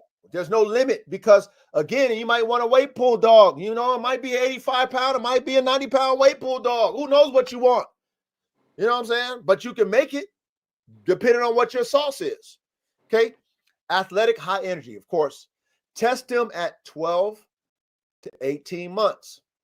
Weight pull, spring pole, treadmill, Connie cross, whatever that is. I don't even know what that is. You know what I mean? Connie cross. You know what that is, K-Man? Nope, never heard of it. I'm Any of you not guys into know the sport, so really. Any of y'all know Connie, you know, Connie cross, whatever that is? Connie cross? I don't know. He said, go with the rat terrier. Okay. Manchester Terrier or the black and tan terrier. Okay, shout out to you, Chris. You know what I mean? I like that. Rat terrier, Manchester Terrier, black and tan terrier. Okay, so we can add that to the playbook too. Okay, but see, right, those are real terriers, not bull terriers. Yeah, it don't have to be a bull terrier. That's what I'm saying. Those are terriers. That's like actually real making the terriers. terrier cross. All them other terriers we've been talking about are all bull terriers. Patterdale's a bull terrier? Yeah, you can look at them. You can see the Staffy bull they mix back in them. Is that the sauce for a Patterdale? I don't even know the sauce. I don't know what the sauce is or what they claim, but I mean, you look at them yags and stuff. Okay, I didn't know. I can see it. I see the bulldog in them. Okay. I didn't know. I didn't know the sauce. So, but yeah. Ready? Don't know. Nah, I never looked at the Patterdale sauce. Hey, we might have to do one of those you know, modern dog marvels and break down the Patterdale Terrier. You know what I'm saying? Word. You know what I mean? Word. Yeah. With the modern dog marvels, we can break down all the shit. That'd be interesting because that's what I see when I look at them. It's like, oh, they just took their terriers and brought them back to their bull terrier cross. Yeah, we can do that actually. We'll put that on the list. The Patterdale and the York Terrier and all them. You know what I'm saying? Yeah, we're gonna put that. Another thing too, anything that you guys like, you know, any ideas of dogs you guys want to do the modern dog marvels on, man. You know what I mean? And y'all too, the chat too. You know what I mean? Let's put a list of dogs we want to break down and build back up and shit. You know what I'm saying? So we can learn about them, how they was made, all the shit. You know what I'm saying? So this right here is interesting for me. You know what I mean? Because I mean, I would love to know how the Patterdale was put together. You know what I'm saying? So that's dope. Let's see. Okay, then it says keep top 15% for stamina, drive, and human stability. Okay, we understand that. Okay, that's step 3. That's the F1. Now the F2. Okay, F1 to F1. Okay, that's brother and sister. Okay, brother and sister. That's F1 to F1. Breed 2 top F1s together. Begin to see consistency in size, coat, and drive. Call for weak nerves, poor recovery, orthopedic faults. All right. So you guys get the F1 to F1? Yep. Okay, man, how would you do it? The same? Yeah, and I believe that you have to inbreed animals to get them to be game. I agree with you on that too. I agree. Elaborate on that, K-Man. I agree with you 1,000%. Elaborate on that so that the chat understand what you're saying. Okay, well, gameness is an unnatural trait, and I believe that you definitely have to select for it, just like a recessive trait. And I believe it only comes with like the dumbing down of inbreeding. Like the dog or the animal, even the chicken, you inbreed them enough and they lose enough sense that they'll stay there and fight till their death. That's a fact. What you Word. just said, Caveman, is a fact. Caveman just dropped some knowledge to you Dogman and Dogwoman engineers about gameness. And I agree with that so Me much too. because that reality of going until you dead is not Gotta natural. be And you got to crazy. be a dumb motherfucking Word. dog not to preserve yourself and submit so that you can survive and see another fucking day. Yeah. Period. So you right about that, K-Man. That's that's probably over a lot of people's heads. You know what I mean? That's probably over a lot of people's heads. But I'm glad that you broke that down. So, okay, now watch this. So you kind of got ahead of us, K-Man, with the attributes. So if you guys and gals, engineers, you guys want dead game dogs, do what K-Man said. Take your craziest dogs, your dogs with the loose cannon that kind of don't know when, the dogs that don't have an off switch when they turned on, and keep breeding them together. Breed the crazy ones together, and you guaranteed to damn near get out of that litter probably 2 to 3 game dogs. Probably more. You probably get half. Half your litter probably be nuts. Because you're breeding nuts to nuts. So, shout out to you, K, man. You know what I mean? That's probably over a lot of people's heads, but it is what it is. Either you're paying attention in class or not. And you better be taking notes, y'all. You better be taking notes. You know what I'm saying? Like we put this classroom together, and we got the assistant head coach over here at ChatGPT. She's breaking it all the way down for us to understand. And take your notes, get your ideas. And like I said, if you got ChatGPT, cook your own shit up. Cook your own shit up on there. That's kind of what messed up the bully breed, breeding crazy dogs to each other in the bully breed, the American bully, because that dog was supposed to be a nice dog. You know what I'm saying? Yeah, true. Them shit's Yeah. biting everybody because they Well, had they them messed up when they put hot the traits. they put the Mastiff in them Yeah, to get the size. The Mastiff is a natural guard dog with human suspicion, or a bulldog isn't. Yeah, A bulldog's a servant. right. Yeah, definitely with the XLs for sure. They fucked them up. You know what I mean? So, okay, so let's go to the F3. Okay. So we already talked about what the F1, that's the first generation, F2, second generation, F3, third. We already broke that down on the last episode. So you already understand what that is. Okay. So this is the formula. Okay. Now you see with this formula, okay, as engineers, do you see any names of dogs in this shit? As far as like Toto the American Bulldog, Pookie the fucking Patterdale. You see that? Yep. I don't see that. I'm talking about names. Nah, no names. Okay. So understand, when you cooking dogs based off of a pedigree, there's no stats in that dog. With this formula, ChatGPT is telling us why we're going to do a performance American Bulldog. She's giving us characteristic stats to where our formula makes sense. Think about back in the day when we was in school and we had word problems. And a lot of people weren't good at those. You know what I'm saying? They weren't good at word problems. But That's what ChatGPT is giving us, a word problem. You take a bulldog, and that bulldog has A, B, C, D, E, F, G. Then you cross it with a fucking terrier type, and that terrier should give you this, that, and the third. What should you get? Okay. Not I breed Pookie to Bambi, and then I'm gonna get fucking a freak of nature. It don't work that way. It don't work that way. But I digress. Let's keep it going. F3. Now we're gonna line breed. Okay. Type fixing. Okay. That's what she says. Line breed and type fixing. Light line breed on the strongest F1 performers. 3 times 3 or 3 times 4. Now, what I want to do is I want to show you what that means. What does 3 times 3 or 3 times 4 mean? Let me go and show you, because I had to ask ChatGPT this because I wanted you guys to understand it. You might never heard of it, but you know what? We're gonna know now.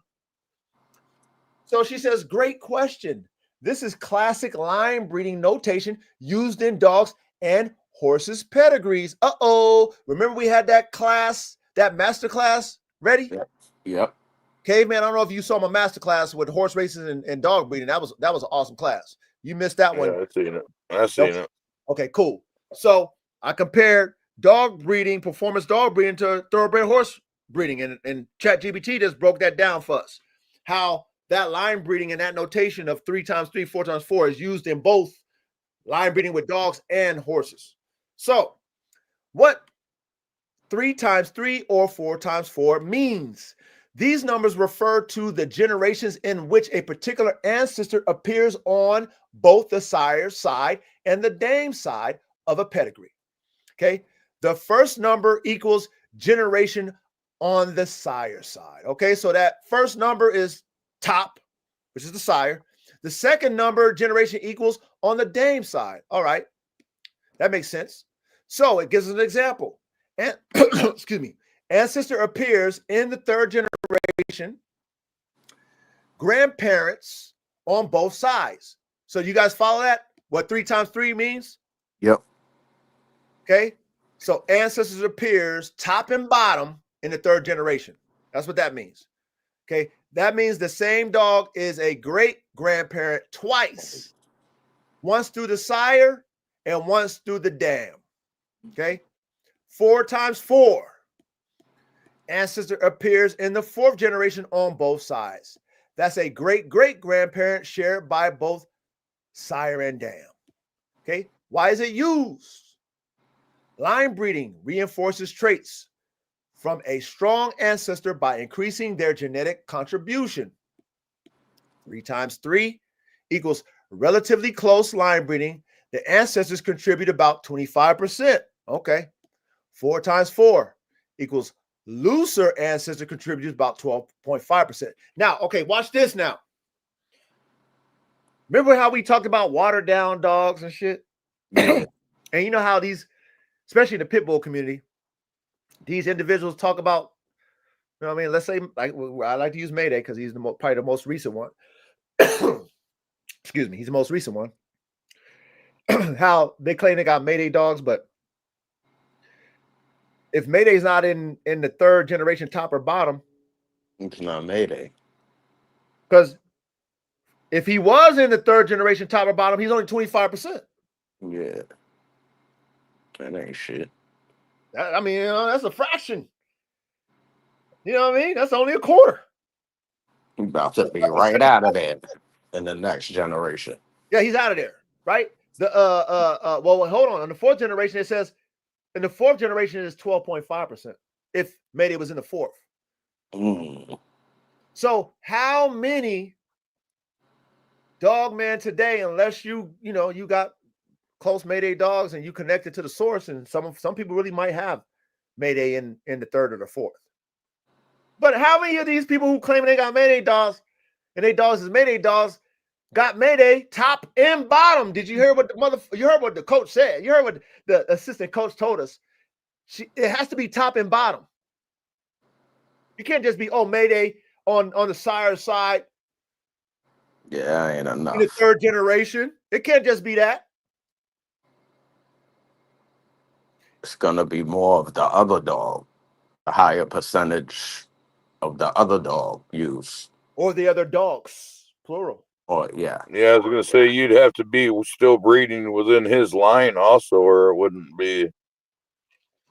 I mean, Yeah, but once he you get has a to couple be, generations away, he if has you're to be in the breeding, front though. The whole thing is that for your dog to be potent in your current dogs, she's telling us if Mayday was in the third, we're talking about Mayday himself, not his kids.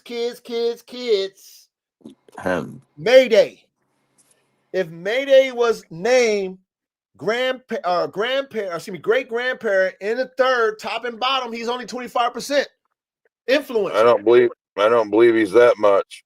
But what I'm saying is, if you're not breeding him in that percentage to his line, it still isn't Mayday dogs. No, I You know what I mean? agree with you on that. Cayman, no, we're saying the same thing, but what ChatGPT is breaking us down is this is the dilution. This is his great Yeah, grandkids. You see what I'm saying? right. I see it's more diluted than that. In a 4-generation pedigree, if he ain't in there at least 3 times, hopefully 4, that ain't enough. That ain't him. Yeah, that ain't him. Yeah, that's a lot of dogs and a lot of separation.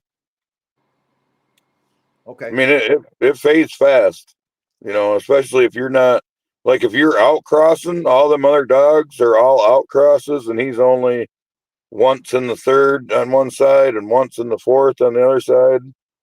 To me, you don't have shit. Oh yeah. You ain't got shit if he's once in the fourth or once in the third for sure. You ain't got shit for sure. That's a fact, and that's why she let us know that he needs to be top and bottom in the third or top and bottom in the fourth. But even in the fourth, if he was top and bottom, he only got 12.5% Mayday. But how many people got top and bottom type Mayday type dogs? Not many. No. Especially now. So a lot of people talk this type of talk, but that's why I said, sometimes we gotta use AI, artificial intelligence, to go ahead and break some shit down for us to really comprehend. And so that's why I wanted to ask, what does 3 times 3 mean, what 4 times 4 means, and she broke it down for us to comprehend. You know what I mean? So, like I was telling y'all with my AK sauce, okay, that's why I'm doing what I do with the AK Malinois and the AK Kangals. I'm doing AK to the Mal F1. Then I'm doing son and daughter offspring. That's the F1 cross. And then I'm going to do that again. So AK going to be in all that shit from the first to the second, to the second to the third. That's why I'm doing it. So I'm going to make sure AK is in the front of that Malinois, if that makes sense. Yeah. That's why I'm doing it. Okay. But at the same time, like I said, a lot of people don't understand this type of shit. That's why this is the Dogman Engineer Edition. That's why you come in this classroom so you can comprehend how to do this type shit. Okay. So that when you start claiming dogs that's dead 25 years and say that your shit is that, you capping. You capping out. Well, shit, I got a fucking great. Mayday's in the fucking 6th generation. That ain't a Mayday dog, nigga. Stop it. You capping. Anyway, let's keep going. Other patterns. 2 times 3. Okay. Ancestor is in 2nd generation grandparent on one side and 3rd generation great grandparent on the other side. Okay. Does that make sense? 2 times 3. Okay. 2 times 4. Ancestor is a grandparent on one side and a great grandparent on the other side. Damn. All right. That's crazy shit. 3 times 4 times 4. She gets deeper. Ancestor appears once in the 3rd generation and twice in the 4th generation. So that means, like we said, once third could be top or bottom. Okay. Or twice. That's the 4 times 4. Right. Okay. In short, 3 times 3 means the same ancestor shows up in the 3rd generation on both sire and dame side, and 4 times 4 means in the 4th generation on both sides. Okay, a way of quantifying line breeding. Okay, all right, cool. So I just want to know. So y'all understand that. Hopefully y'all understand that. I know we understand that up here, panel. But chat, I hope you understand that. All right, let's keep going. All right. So now back to the F3, the line breeding. Okay, dogs now should look, act, okay, a American Pit Bull Terrier like, muscular, persistent, and biddable. Okay, evaluate again in legal sport. Keep only the best 10 to 20%. All right, so by your 3rd generation, we should be getting similar dogs to the American Pit Bull Terrier. Facts. Similar now. That's why she said it should act and look like. You might not get there. It might take you a couple more. Right. Understand, we in the lab, we experiment. There might be something that you don't like about your cook up. You know, maybe you use that Patterdale and, you know, you don't like the fur on your 3rd generations. Or, you know what I'm saying? Like, there might be, you know, maybe you don't like the snout. You know, you might have to go and do something else. That joint kind of look like she trying to get us to can half the litter. Like, nah, you don't even gotta breed these motherfuckers. Well, you know what she's doing? She's doing the test theory. And then based off of the testing, because we're beating performance dogs, keep the ones that show you the genetic characteristics that you want to carry on. That's what she's telling you. That's why she's saying keep 10 to 20%. Because most people ain't going to have the patience to keep the whole litter. True. So I think that she's just trying to simplify it for us. Simplify it, yeah. Yeah, that's what I'm thinking. Because like you said, we don't know which one, even at the top 10 to 20%, we don't know if they're going to be producers. Facts. So, but she's not factoring that in, you know what I'm saying? Right. You know, but we understand that. Okay, so then we got the back cross. Okay, you back cross as needed. Okay, that's why I said if you feel like, okay, I'm not getting what I like to see in that F3, then you go and back cross. Go back to the source in the F2. You know what I'm saying? And get some of that, throw that back up in there. Or go back to the F1. Facts. We can do that too. You know what I mean? Maybe we didn't get the drive we want, so we want to throw the Terrier back up in there in the back cross. Okay, so it says, if 2 Terrier, back cross to an American Bull for power and calmness. That's like what we were just talking about. If it's 2 Bully, back cross to a Staff Patterdale for drive and win. Maintain balance. And we know that this whole breeding thing, the balance part of it is the challenge. That's where the art comes in, where you, in your creations, you can balance the traits and get a perfect blend. That's the hardest part. That's what takes breeders a lot of time, a lot of money, okay, a lot of resources, is trying to create that balance, trying to be perfect. Even though we know that nothing is perfect, but we still striving for that. You know, why are we doing it if we're not striving for perfection in our craft? All right, so it says F4 through F6. New strands emerge. I like that. The strands now. Yeah, that's new to me. F6. The hell is that? It says by this stage, you'll have a consistent, predictable, modern American Pit Bull type strand. Okay. Standardized size, temperament, performance traits. Closed stud book gradually when type is fixed. All right. So standard, we just made the standard basically. Yeah, by that time, by your, the 4th generation, 5th, and 6th generation. Fire. So she's given us time to still perfect the craft. Whether you got a back cross, whether you got to, you got to inbreed again. You see what I'm saying? Uh-huh. That's why you said by F4, F5, F6, we should hopefully have a standard. Hopefully. But it might take us longer. Now think about it back in the day when they were making the pit bulls and using them for bull baiting, whatever they was using them for. As long as the dog did the job, that was the standard. Facts. Back in those days, Mm-hmm. they weren't as meticulous as ChatGPT is, because ChatGPT knows the end result of the game American Pit Bull Terrier. So she's trying to summarize it for us to get to the end result to make the 2.0. But back in the earlier days of the bull and terrier crosses, they were crossed for a job. And as long as those dogs did the job, regardless of what they look like, they kept them. They bred them. Shit. That's a long time, man. I mean, if you're competing with your dogs, I mean, just think about it. It's going to be, shit, it's going to pass on. You're just going to keep it going, especially if you're competing. Because you're going to, when you're competing, you already know. It's like when you get beat, you're not going to be cooking up the same shit when you get your ass beat. Yeah. You're going to have to start cooking up something different.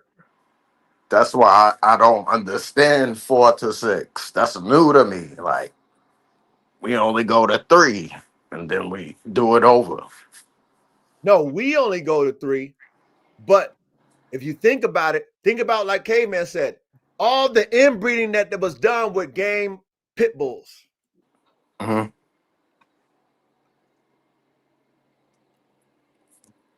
That's their breeding formula for the 4th generation inbreed, 5th generation inbreed, 6th generation inbreed, 7th generation inbreed, Damn. 8th generation inbreed, until that shit start breaking down. Then you got to outcross, because with the American Pit Bull Terrier, it's all about family of dogs. Yeah. Inbreed.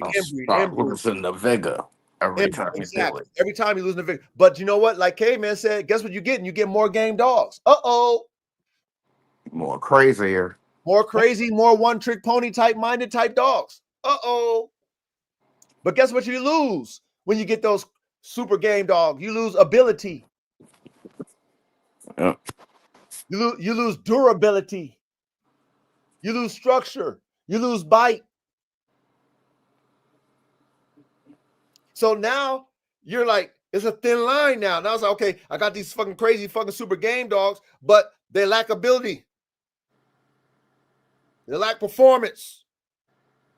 They lack skill. They're not smart fighters. Okay, past tense. We're talking in the past. So now you got to go back in your bag, because you take your super game dog that you kept fucking inbreeding, making crazy, sicko one-trick ponies, and then you get somebody who got a motherfucking super cross that's a balanced dog that's fucking running amok on your shit. Because your dog is a one-trick pony. It's only game. Everything else is mediocre in, because you ain't never fucking reinvigorated the blood. And ready, think about it like this. Remember, the F is just the generation. F1, F2. You can breed any way you want to breed in those generations. Yeah. Understand that. Or when she mentions F4, F5, F6, that's just generation 4, generation 5, generation 6, generation 7. However you want to cook as an engineer, that's your choice. That's your prerogative. It's your prerogative. That's a lot of years. I know that. Oh, man. I mean, come on, man. It's going to take you some time. You ain't going to do it overnight. Nah. And then, like I said, if we're competing with our dogs, okay, ladies and gentlemen, you know what I'm saying? We always going to be cooking to make them better. You're going to be doing this shit for a long time. You ain't going to make the perfect dog after fucking F3. If you're competing. Because people get kennel blind when you only compete with yourself. That makes sense. No, that makes sense. But if you compete against other qualified dog men and dog women who have the vision like you do, but they have more drive and more determination to make their product better, and then you get beat by them, then guess what? It gets you out your comfort zone. Facts. It takes those blinders off your eyes, and you won't be kennel blind anymore because you'll keep getting your ass beat. So now you got to do something different. So now you got to add some new blood in your shit. You got to add a new sauce to your shit. You know what I'm saying? Then you might have to cheat. You might have to go back to the F1. See, that's one thing about the game, Pitbull, that a lot of people don't want to admit. They went back to the F1s and threw other breeds in their shit. Ooh. Yep. Ooh. Yeah, Cheating. yeah, they did that. Oh, yeah. See, if there was a dog man like Caveman already knew how he was going to get stamina. He already knew he fuck with all kind of different hounds and shit. He throw that hound in there in his sauce. He just got his wind back. He got some extra vigor, and his dog is fucking super performers now. You would never know he threw that up in that motherfucking dog, though. You wouldn't know that he threw it up in there. But then you wonder why he beating your ass. Then you look at his pedigree and you try to follow his formula, but Caveman didn't tell you threw some secret sauce in there. So you think you got Caveman's formula by looking at the pedigree, but that's not the formula.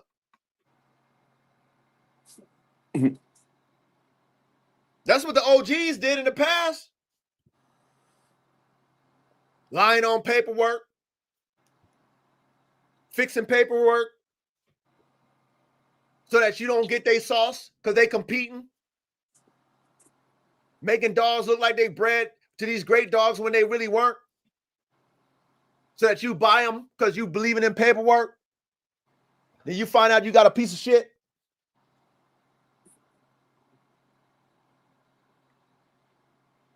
But if you are doing what we're doing right now, you understand, if you understood how to make the American Pit Bull Terrier the game one, then you know what you can do to make your dogs better. And you do it.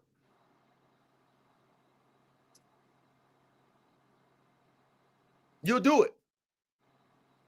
Let's keep it going. Number 4, tools to prevent problems.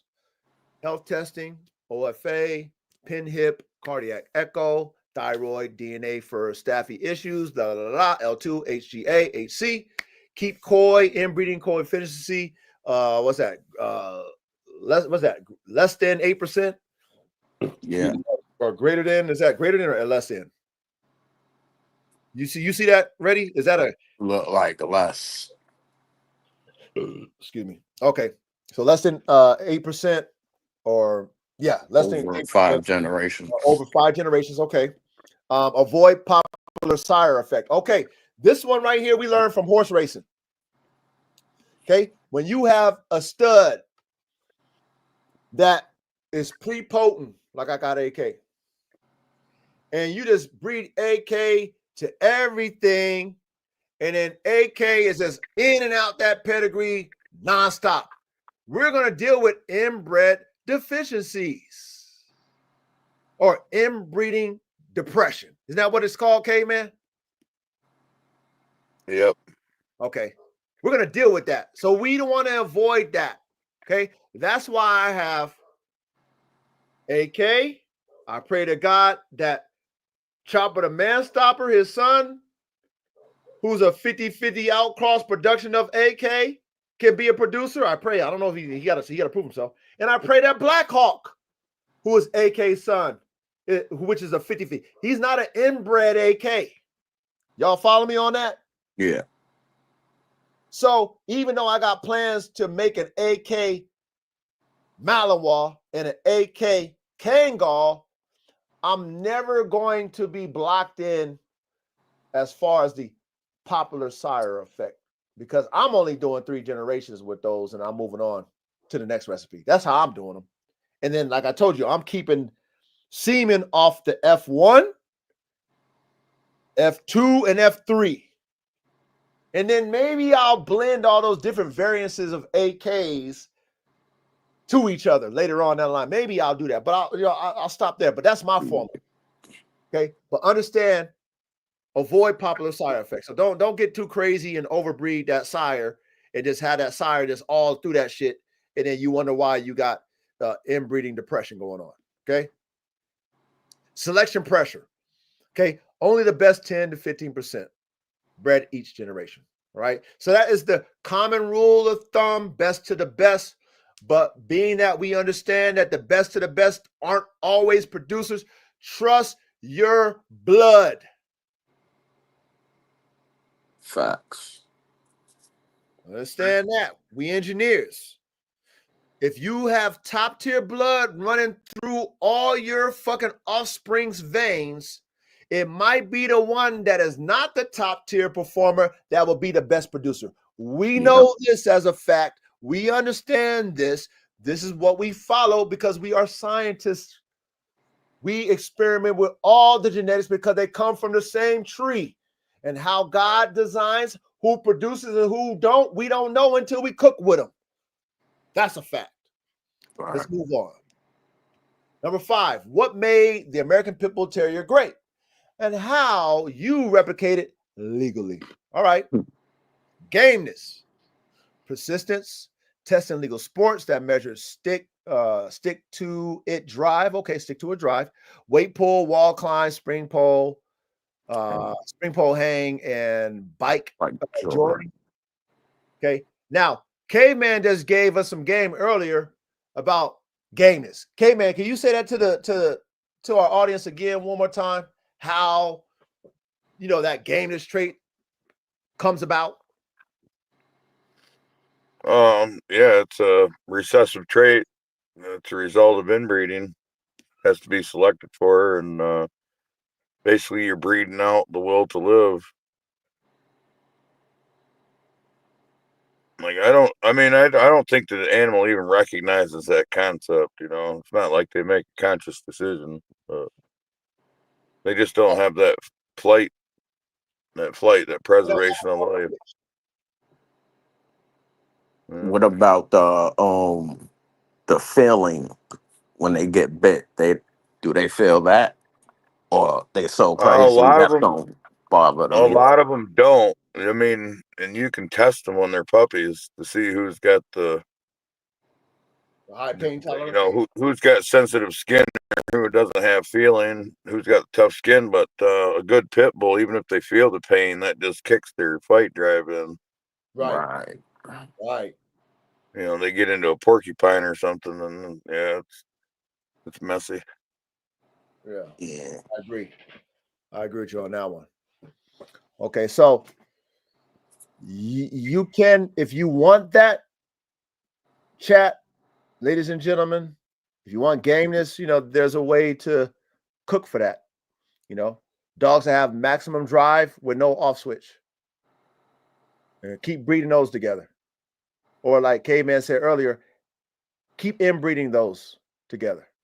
Crazy brother and sister, crazy father and crazy daughter, crazy mom, crazy son. Keep doing that. And you will get, those dogs that's willing to take it to the end without any type of self-preservation. Okay. But again, it's a two-edged sword. It cuts both ways now. You might get that gameness, but you're going to get a one-trick pony too. It's rare that you get a balanced dog. It's hard to get a balanced dog. Game, smart, durable, all the shit. It's hard. It's so hard.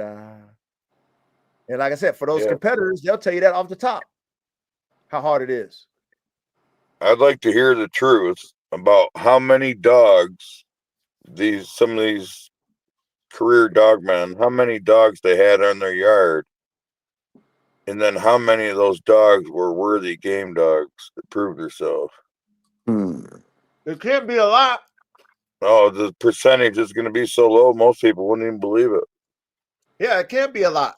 It just can't be because, like you said, it's a recessive trait. And you got to be a fucking dumbass dog to fucking not try to save yourself. Right. You got to be a dumb dog to not try to save yourself. Yeah. So watch this. The second point is mouth, right? This is the reason why I think that a lot of those dog men over time wanted a dog with a hard mouth, because with a dog with a hard mouth, he ain't got to worry about being game. So he can be smart and bite the fuck out you until you dead. Mm. Then he don't gotta go the long distance. Yeah. He ain't gotta be tested under stress. Usually.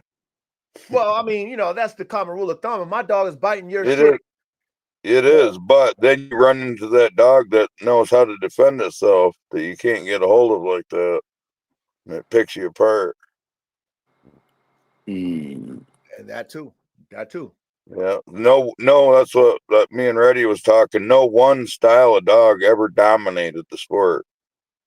Yeah, you might be a one punch knockout, but what about that guy that can duck to the side and crack you in the side of the head when you miss?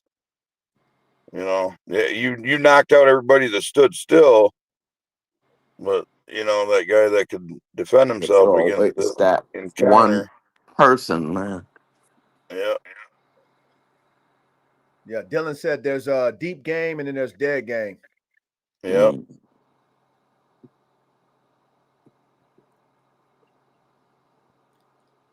So mouth, grip quality, okay, test on bite pillows, spring pole, calm, full, committed grip. Okay, so these are things that we want to see out of these dogs. Okay, if we were trying to replicate the American Pit Bull Terrier.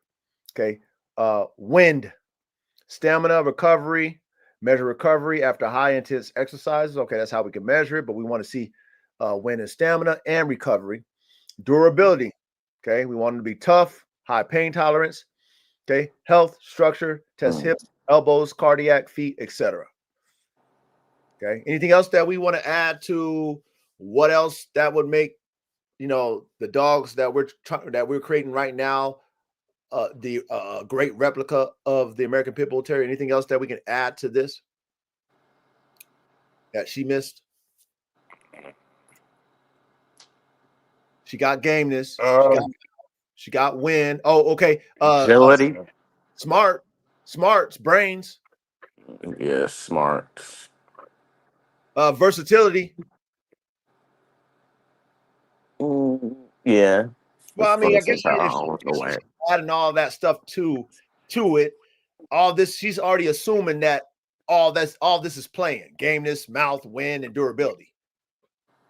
So I guess that is versatility. So I would say smarts, brains. It's not a one-trick pony. Nah. Yeah, that's why I say the brain part. Ready? That's right what you're talking about. Not a one-trick pony. So I guess that's versatility, though. And it was good with humans. It was great with humans. Okay, but then hold on. There was man biters out there that was top tier game dogs. See? So that's it sounds good to have the perfect motherfucking temperament dog, but if I got a man biter, but he's fucking number one in weight pulling, I mean, shit, it is what it is. I'm not gonna say that come from the mixes. Yeah. But that happened in America with people mixing other breeds and had man aggression in them. But watch this, okay, man. I got a lot of dogs in my yard that will bite the fuck out you, and they like to bite. But it's how you deal with them when they're younger, and how you shape their minds to where they understand that unless there's a reason to bite you, I'm not gonna bite you. But if you making your dog a one-trick pony and you over there schooling your dog to fucking bite shit and fucking tear shit up, if that dog is frustrated, that dog is gonna bite whatever's around him. Period. Right. Hell yeah. Period. You making that dog crazy. You like it. You cheering him on when he go crazy and he's screaming in the box and all the shit that they do. You cheering it on. Yeah. So then if you in his way and they want to get at it and you in his way, it's gonna bite you too. It is what it is. They didn't tolerate that back in the founding of the breed. If that dog didn't look straight forward at the other corner the whole time, that was the end of that dog. It sounds good, but we already know there's a lot of man biters in the damn dog game that fucking shit. Yeah, that happened by the unprofessionals. That shit happened after the foundation of the breed. Okay. In my opinion. When did that happen? In the 90s? The 80s? Oh yeah, probably even before that, probably in the 70s. 70s? Okay. And I mean, I'm sure it happened all through time, actually. But when them dogs come here, they had already been selected for not to be human aggressive, and most of those dogs were not even handled by anyone they knew. Right. Got you. And plus you're in the pit with another stranger. You can't be having them biting them either. Yeah, that makes sense. Yeah.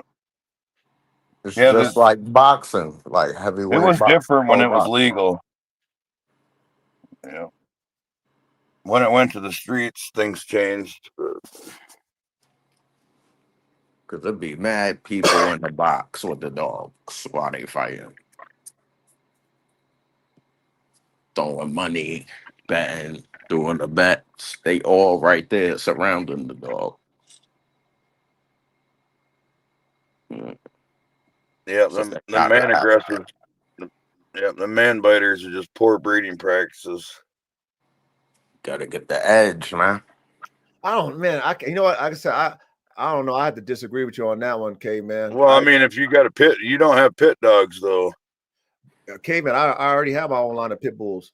So, like I said, I just know that if you, it's like okay, so it's like if you got your sons, right, and you keep pushing them, and then you got to correct your son because he mouthing off, or let's say you got your sons and they're all they're playing with each other, they're competing, and then your kids are fighting, or you got hold on, you got a football team, right, and you're all on the same team, but you're in practice, and all of a sudden you fighting, even though you tell them you don't fight your brother on your team because we're on the same team, but then they fight. So it's like when you're dealing with a dog that you put in a position where he's fighting for his life and he's biting shit all the time, and you encourage him. Sometimes when he's mad about whatever situation he might be in, you might be a victim of that bite. Same thing with protection dogs. You teaching these protection dogs to bite, you might get bit. And Yeah. most trainers will tell you that you're going to get bit, even though they train you not to bite your fucking handler. It's just like it's the nature of the beast. So if you put that in this dog to want to be on this murder, kill, and you encourage it, the dog is only a dog and it only understands black and white. So then when the trigger is turned on and it don't like something and you encourage it to bite shit, then let's say your son come by, right? Your kid walks by and let's say the dog is agitated on the chain, and then it sees your kid come by and they want to take it out on your kid because they can't get next to that dog it was barking at over there across the chain. Now your kid get bit. Yeah, I ain't never fed no dog like that. And that dog would definitely not reproduce because his brains would be scattered all over the yard. I respect that. But when you have dogs like that and they're winners, you just keep them away from people. You already know better. Like, this dog will bite your ass. But if it's going to win me some matches, I'm keeping that motherfucker. Fuck. Fuck, I'm just going to be a responsible owner, whether he's going to bite a person or not. There's too many good dogs out there. It's a two-edged sword, okay, man? Be careful what you wish for. You just might get it. You want that dog to be a murderer, and we're talking about in the past, y'all, so please don't even think that we talking about nothing today. You want a game dog that's going to be murdering shit, be careful what you wish for. You just might get it, okay? You just might get that dog, and whatever it want to hit, it's going to hit it. And you got to be willing to accept it, whether you like it or not. You know what I'm saying? Just like I said, think about athletes and shit. You got some fucking loose cannon athletes, but if they're great athletes, you deal with them. You deal with them. They're great athletes. You deal with their fucking character flaws. You know what I mean? You don't throw the baby out with the bathwater. And I believe that's what they didn't do in those days. Because it's hard to get a dog that's on that level, whether he got flaws or not. So let's go number 6, long-term plans. Okay, so this is where we take notes with your dogs, right? So you can assess them. So she says document scorecards for each pup, drive, recovery, grip, stability, structure, build a breeding database, okay, pedigree, COI traits, okay, so they know your pedigrees and all the dogs you got up in there, whatever, so the order and all the shit, who's what, da da da. Now with the pedigrees, okay, if it's yours, you should have traits and characteristics on each dog. Like these dogs gave me, with the F1, you should know what you get with the parents. Bring, AK with Coco. AK has this, that, and the third. Coco has this, that, and the third. Then you got the kids. They come out. You assess them. Pookie, he got this, that, and the third. Cookie, she got this, that, and the third. Right? That's how your pedigree should look, because that's how they do horses. Okay. After the 5th and 6th generations, you'll have a recognized strand that's as athletic and driven as the old game American Pit Bull Terrier, but healthier, open airways, strong joints, and legally testable through modern sports. In short, you'd recreate the American Pit Bull Terrier by rerunning the Bulldog Time Terrier recipe with today's functional Bulldogs and Terrier types, selecting ruthlessly, for athleticism, health, and persistence in legal sports, using F1s, F2s, F3 cycles, back crosses, and line breedings. You stabilize a new line that mirrors what the game American Pit Bull Terrier was genetically, but optimized for modern health and legal work. All right. So, what do y'all think, man? Anything else that we can add to that? I mean, what? You think that's even plausible? You think that's something that's real? If somebody wanted to go ahead and say, I want to make my own shit and put in the time, you think they can recreate it but make it better? Yeah. Especially with the new dogs of today and with all the information that we know that our ancestors didn't know back in those early 1800s. You know what I'm saying? All the shit that we know now, you think we could make it better from scratch? Better we gotta make and healthier. I think so too. Yep. I think so too.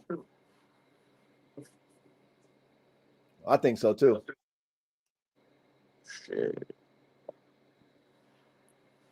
Not be watered down at all. That's fresh. Then what? Well, then you just, like I said, it's not a pit bull no more. It's a bull. What is it? Bull terrier? American Bull Terrier. And then it's used for non-pit work. It's used for what ChatGPT told us to use it for. Let's see what she's told us. Oh yeah, do. you were testing them for sport, weren't you? Yeah, no, it's all sport. That's what she said. Hold on. Wall climbing. Hold on. Make sure we bike joring.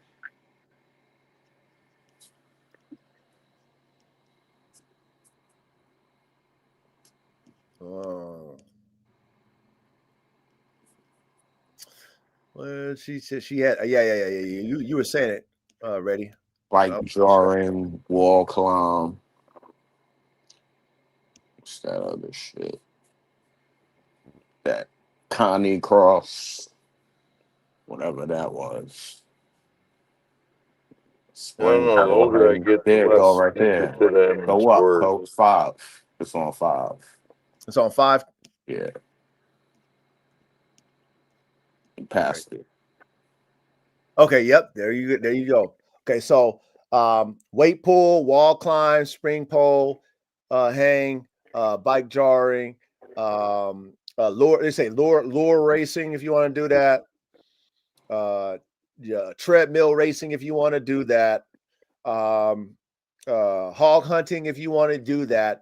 That's pretty much what today your American Pit Bull Terrier, or excuse me, American Bull Terrier will be good for in today's world. And you know what?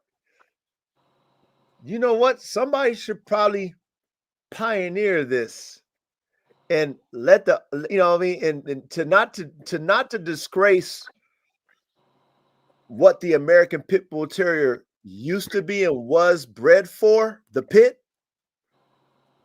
they should let those dogs stay in their lane and, you know, let them be the dinosaurs of the past, and then give the pit bull, or excuse me, the American Pit Bull Terrier a whole facelift, take the P out of it and call it an American Bull Terrier. Maybe then, you know, the breed will be in a different light. And they won't have that bad reputation anymore. Because you done revamped it. You took the pit out of there. They're not bred for fighting, dog. You know, they're not bred for fighting. You know, we took that out of them when it comes to just them wanting to be one-trick ponies and wanting to fight. You know, only type of combat they get into is if they were hog dogs, or, you know, or whatever. You want to hunt coyotes with them or whatever. That's the only fight that you will see in them when it comes to the prey. Other than that, great weight pull dogs, good family dogs, great wall climb. You know, we compete with that. You know, leopard dogs. What did you say, Caveman? Leopard dogs. There's places in the world where leopards still fucking eat people. A pit bull can handle a leopard? Hell no. No, not a pit bull, but you can make your recreation. They got doggos for that. You can make your recreation something that can handle them. Yeah, but we wouldn't be doing no fucking pit bull for that. Yeah.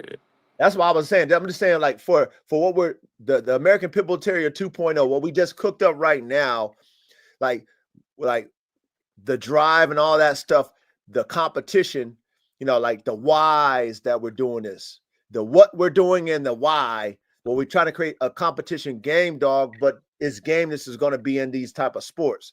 You know what I mean? It's not going to be for the pit. Facts.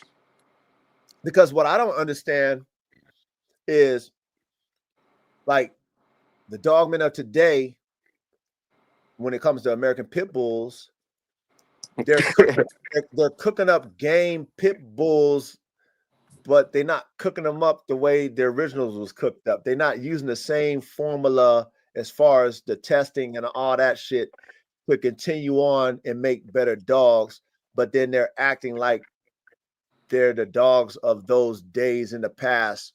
That's the thing that I'm confused about when it comes to Dogmen of today talking about American Pit Bull Terriers that are game. You know what I mean? Yeah, they just use the name. Yeah. Breed those dogs and tie them up with the doghouse. Like, yeah, they be on a chain in their backyard, but they got this pedigree that is consistent with dogs of old, but then none of the dogs, you know, are doing what those dogs of old did. But then based off of what the pedigree says, they're basing their dog's performance off of what the old ancestors did. And that's not how the ancestors became who they were, to where you would even give a fuck about them. Yeah. So, you know, that's what confuses me about the American Pit Bull Terrier. And then even tying into my program and what I was doing with mine, you know, I was putting maximum prey drive in my dogs, but then, like I told y'all, I was holding them back because I didn't want no yard accidents. I don't hunt with my dogs and I don't fight my dogs. But then I'm seeing my dogs with this fucking crazy, ridiculous prey drive, damn near going cuckoo. Like, it was mad frustrated and shit. Yes, thank you. Stressed out and shit. Thank you. You know, I'm seeing them being destructive. I'm seeing them, you know, I'm seeing a lot of things, you know. Then when they do get into some type of action, it's, you know, it's just like, yes, you know what I mean? Yes, I can fight. You know, it's you know, it's like, fuck. So for me, I had to say to myself, why am I making these dogs for? I can't, I'm not going to do anything of the sort. So for me, who know how to make competition dogs, who understand how the old timers was doing their shit, you know, why would I carry on that type of blood, that type of genetic characteristics, if the dogs that I produce could never go and sink their teeth in their mouth on some prey?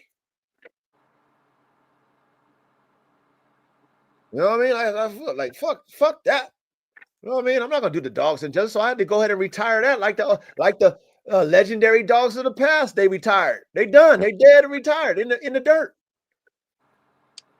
So I had to leave that shit alone. For me.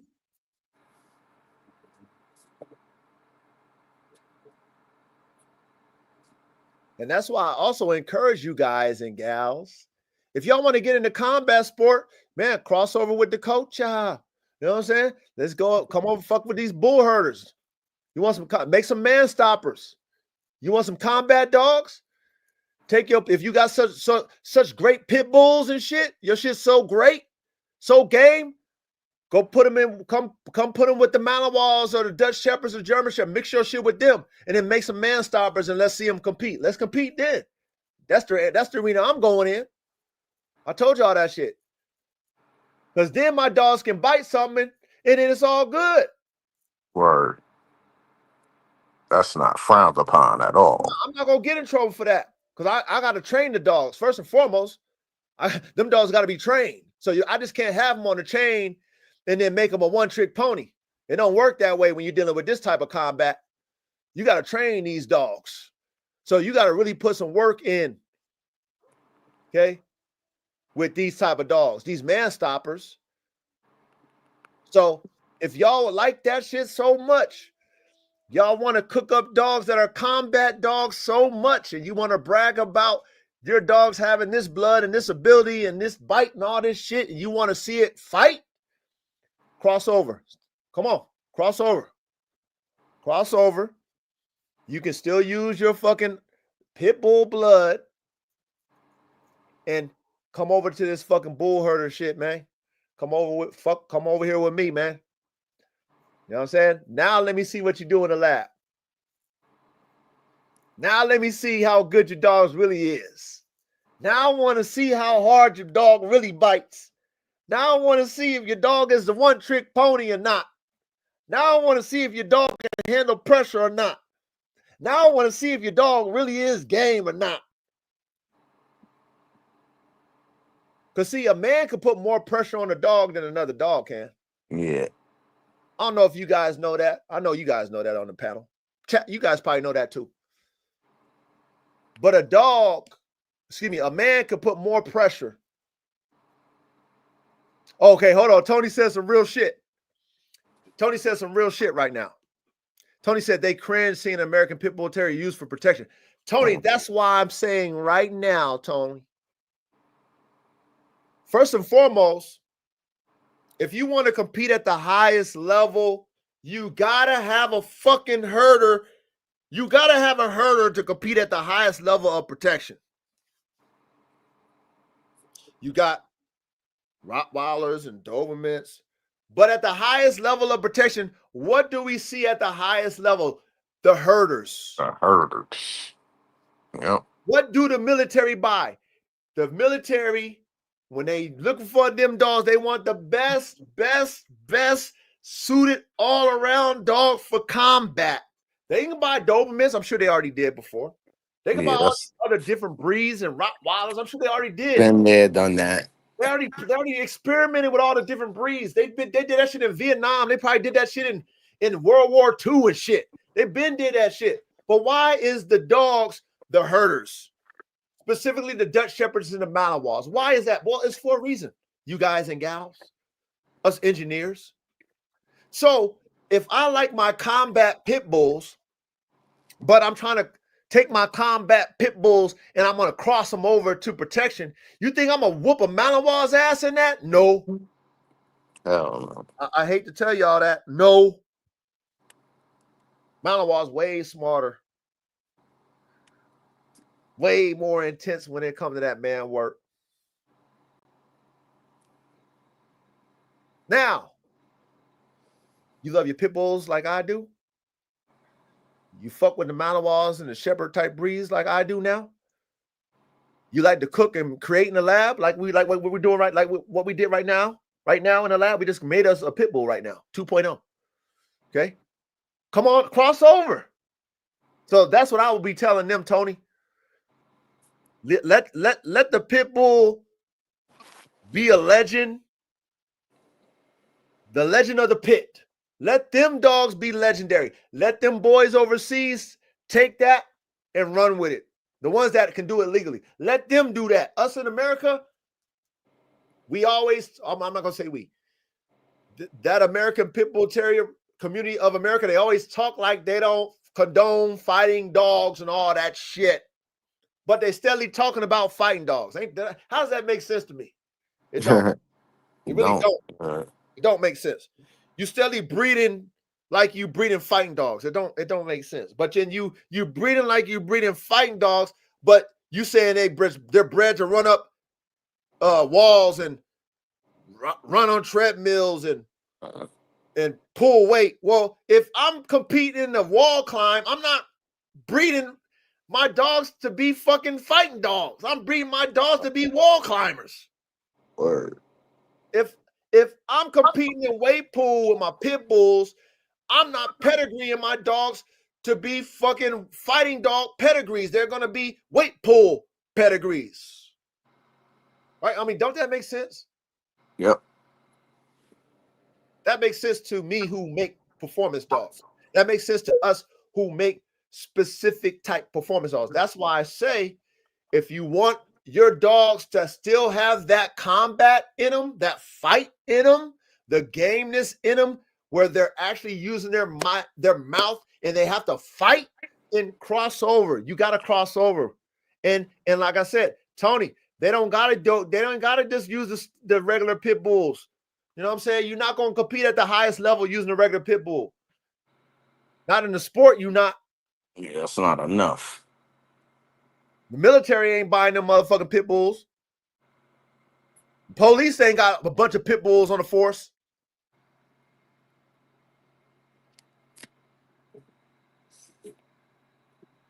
So, they can be all upset about that all they want, But it's like, okay, what are we doing these dogs for? This is a high performance dogman community over here. So what that means for us is that every time we do dogs, we're trying to raise the bar for a level of performance. The dog need to perform a job at a high level. Okay. If we're so-called keeping a warrior combat dog like the American Pit Bull Terrier alive, but you can't do that anymore in this country, why are we breeding them for that then? Pedigree don't matter no more. You saying you got a Red Boy, Jocko, Bolio, this, that, the third, that shit don't matter no more because your dogs ain't doing nothing of the sort, according to what y'all say. And hopefully, with this day and age and social media and all that shit and all these people who be sneaking in your fucking lives and shit just to hear you say some shit to catch you up, you better watch yourself. A lot of fucking agents a lot of agents be in your chat waiting for you to fuck up. Yep. So you better be honest when you talk about doing something different with these dogs when it comes to the American Pit Bull Terrier and getting into wall climbing and all these different things. Let's see that. That's one thing that I haven't seen with the American Pit Bull Terrier community that I haven't seen a lot of. Competition. Why aren't we seeing motherfuckers who talk about dogs competing with their dogs in wall climb? I don't see it in America. I see it in other countries. I see it in other countries too. But how come we don't see it with, the dogmen of today in America when we know this shit's, that pit fighting is illegal? Where's that at? You're breeding competition dogs, but they ain't in competition no more. How do you test them? ChatGPT told us that we got to test all our dogs. Facts. That's what ChatGPT said. The OGs told us who was out there in the pit with their dogs, they told us that you got to test all your dogs to know that they got mouth and they're game and they got ability and they're durable. You got to test them. But if you got these type dogs right now and you ain't testing them, then what type of dog is it? It's a knockoff. That's like a MR2 with a Ferrari body kit on it. It's a Toyota MR2 with a Ferrari body kit on it. Ain't that a bitch? Yeah, I've seen that.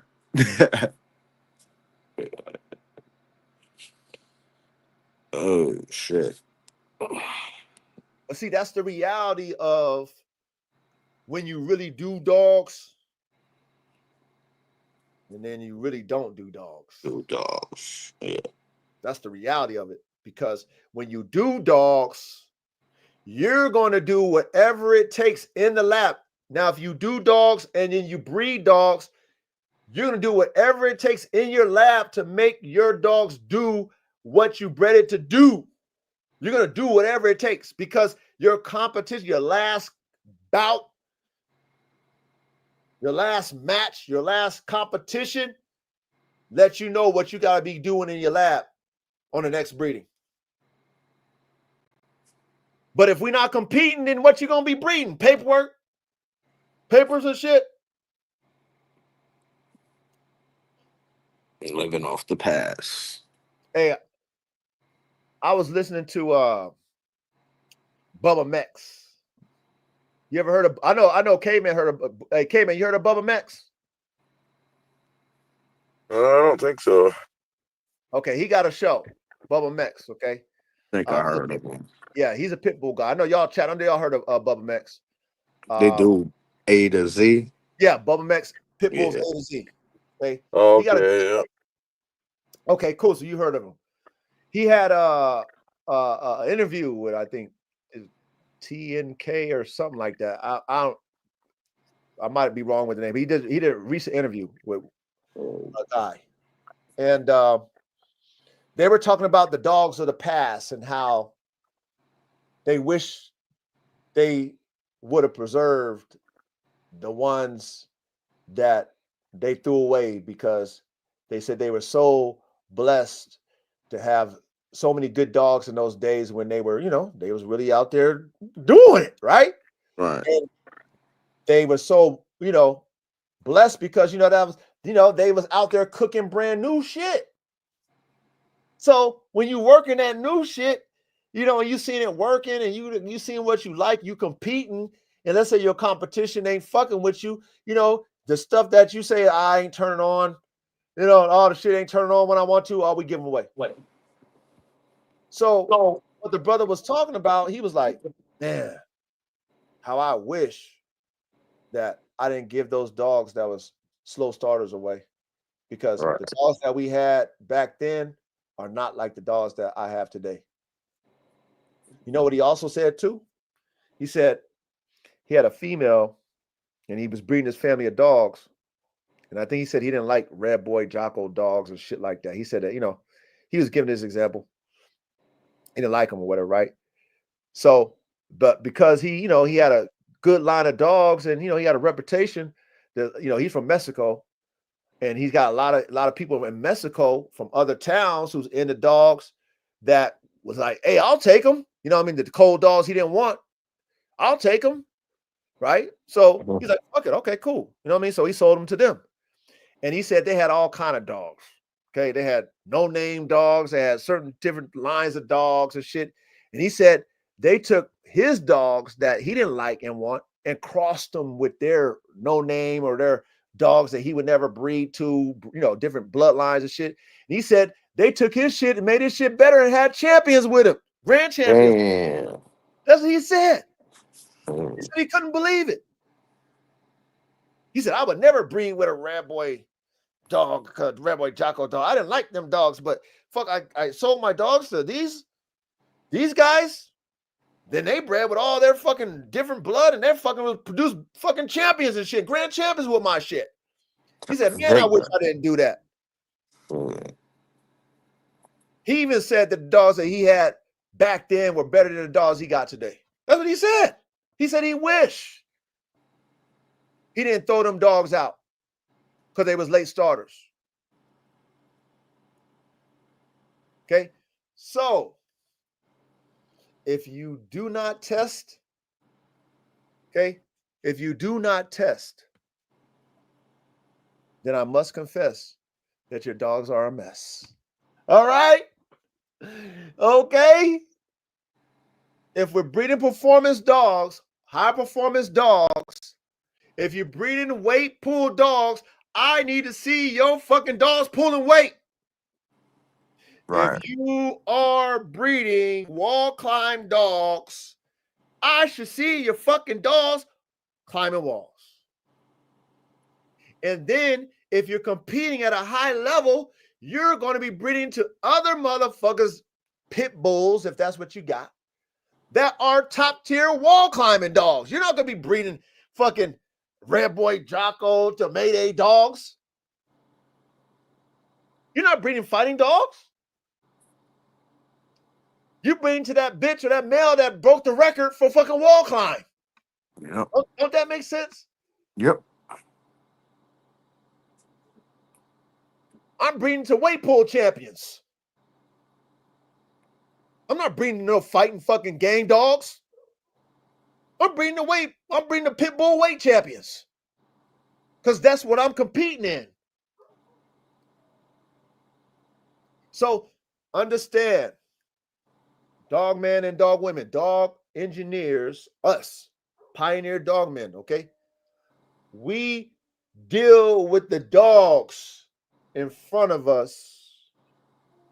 We deal with genetic characteristics. Those are our dog parts.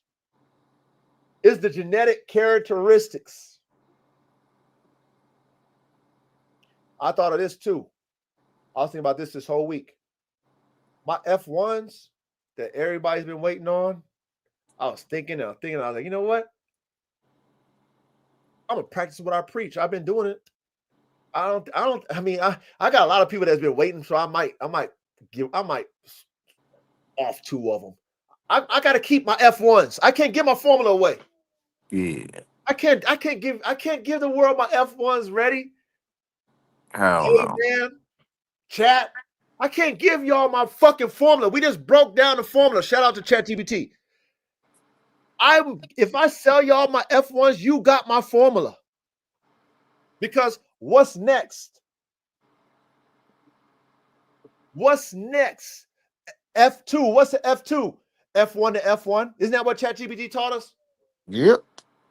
So then if I sell you guys my AK to my Malinois F1 crosses, you will have my formula. If you say, Coach, I want to buy a male and a female, you will have my formula. You can take that male and female and make your own AK fucking Malinois with my sauce. Yep. Facts. So I thought about it. Like, I can't sell the world my F1. I can sell them some F2s though. I can sell them some F3s. But the F1, the actual fucking sauce. Nah, you gotta hold on to that. You know what I mean? Like, that's the foundation. That's the root. That's the family right there. I mean, that's the whole kit and caboodle. Right there is the F1. So I thought about it. It's like, I gotta keep those F1s, man. You know what I mean? You know, after I do the F2s, y'all can get that. You know what I mean? Y'all get the F3s. You know what I'm saying? That's what I'd want anyway. What'd you say, K-Man? That's what I'd want anyway. But see, K-Man, you're not thinking like I just said, though. No, because it would be an outcross for me. No, you would inbreed it like I'm doing. Ain't no outcross. Oh, well, no. I know it what would be an outcross to my dogs. Yes, you're right, K-Man. I'm sorry. I apologize, K-Man. You're correct. I apologize. Yeah. You're right. You're 100%. I'm just trying to add something, not trying to duplicate. Yeah. So I get where you come from. So yes, but see, I was thinking like the formula. I got to keep that shit. I got to keep it because you know what? Like I teach you guys, we have to test everything. Shout out to the gentleman Art on NWA's Connie Corso. Thank you, Reddy. Podcast. He, you know, I mean, he did did an interview on Homeboy. Okay, because that's what he was saying too. You know what I mean? So it's like, damn it, I know a lot of people want that shit, but I gotta be selfish, man. You don't know which one's that top producer. I don't know nothing. You can't judge a puppy and say, okay, this is gonna be the one. Facts. I can't do that. I don't know what that shit is gonna do. And just like Tony said, and as luck would have it, the ones you sell will be the That'll be the ones, yep. be the producers too. Be the ones that got the more sauce, the most fucking drive, all the shit. Because like Art was saying this. He said, ain't nobody gonna tell me that a puppy's gonna be this, a puppy gonna be the one. You can't do it. You gotta put every dog to the test. And it's going to take time. And even the slow starters, shout out to, Max Pitbull's A to Z and his partner, going to be on the interview. Just like my man Art was saying, the ones that, may be sensitive to the mouth and early as a puppy and might be the kind of the weaker link when it gets mature and it develops, it'd be the strongest one. So, first pick, second pick, third, that's an illusion then. That's an illusion. Think about it like this.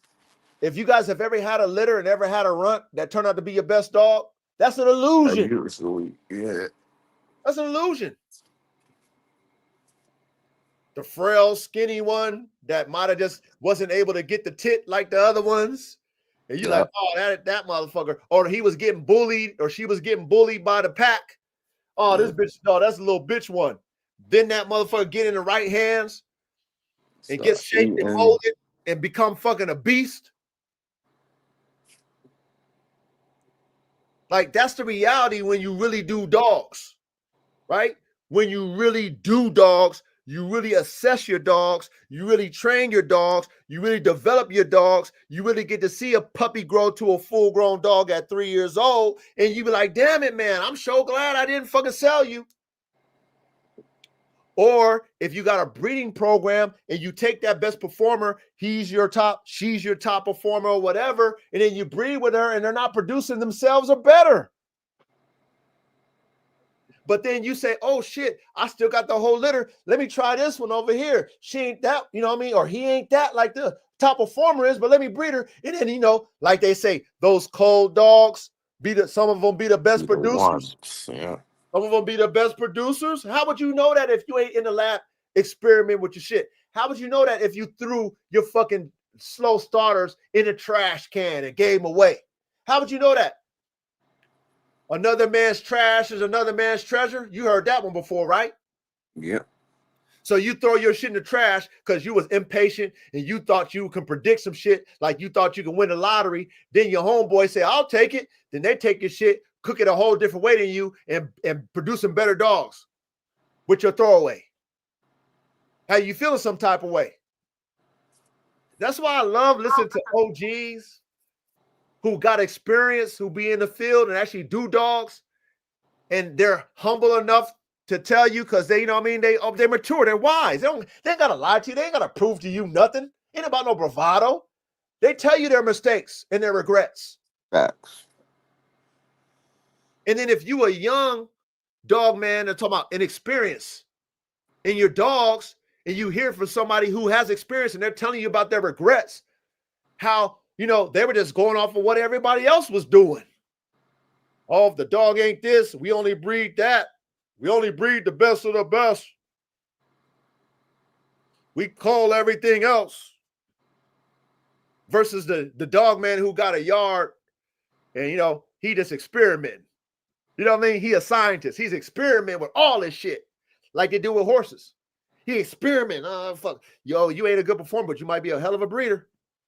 We ain't throwing shit away. I need to produce better. Those are the guys who elevated their programs. That's us over here. That's us over here. So I had to think about that today. Actually, this week I was thinking about it. I was like, I can't sell my F1s, man. Like I said, I might have to, sell a couple of them. Because like I said, I got a couple guys been on me. So I know they'll never forgive me. They're like, nigga, I've been waiting for how long, dog? Come on, coach. So I probably will, move a couple of them because I do have some obligations. But other than that, I think I'm gonna keep the rest, man. Because I did that with my band dogs. Yeah. I mean, shit, I did that shit. I did that with my last batch of pit bulls. So it's like, coach, how are you not gonna do it with the fucking formula to the AK Malinois or the AK Kangals? Like, how could you not keep those F1s and then test them? You got to. Shit. Because how would I know, right? Ready? That's a fucking F1 cross. That's really gambling. That's a genetic lottery. I don't know nothing I'm getting. How can I pick a puppy out of a fucking F1 cross between AK and a Malinois and say, oh, I got the right one? How do I know that as some puppies? You won't know until you test them and breed them. That's the only way I can do it. Hey, yep, Tony like Bubba Mex. Tony saw that. Tony, so you saw that Bubba Mex episode with his partner. Man, I don't know the name of his kennel or whatever, but you saw that recent one. The first one he did part 2, but the first one he did when he was talking about his regrets and how the dogs that he had in the past, the dogs that he got now is not the same. The dogs he had in the past, he wish he had those. They're way better. And then how he was selling his cold dogs and they weren't doing it. You know what I'm saying? They wasn't doing what he wanted and shit. So he sold them to some boys across town and they crossed him with their shit and they was producing champions off his cold shit. You know what I'm saying? Like, this is the stuff that when you really in the field with this dog shit, this is stuff that you learn. You only learn on the job. You know what I'm saying? If I'm a scientist and I'm not doing all the experiments, then how am I going to be great at what I do? If I'm an athlete and I'm not doing all the drills, how am I going to be a superior athlete? Exactly. That's why we think outside the box to make the circle. Because this is what it's going to take for us to elevate in anything that we're doing when it comes to creating animals. You have to study. You have to experiment. You got to test. You got to keep dogs. You got to be patient. All that. Sometimes, you breed yourself into a corner. You might have to throw a different breed in your shit. And if it's your shit, do it. Who cares what anybody got to say? The old timers did it. Believe it or not. They did it.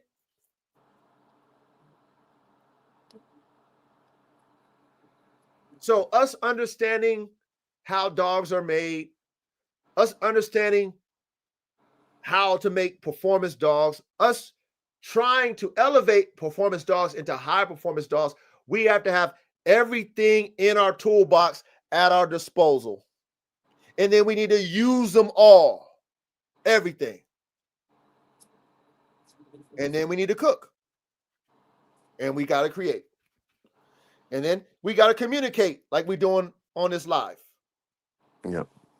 Got to share ideas like you do with me, Ready, all the time. Like you do, Caveman, with us all the time. We share ideas. Okay? Nobody's idea is stupid. We encourage you to be creators. We encourage you to be artists. We encourage you to be pioneers like the people who created the breeds that we love today. All these different breeds was created by people like us. Not people who don't understand how to think outside the box to create the circle. Not people who just want to fall in line with what's already established. That's a lane for those people. But the lane that's for us. We're the creators of the lanes that people follow. When I create my AK Malinois and my AK Kangal and I make them into something that I'm proud of and people want that, that's my shit. Nobody can take credit for that.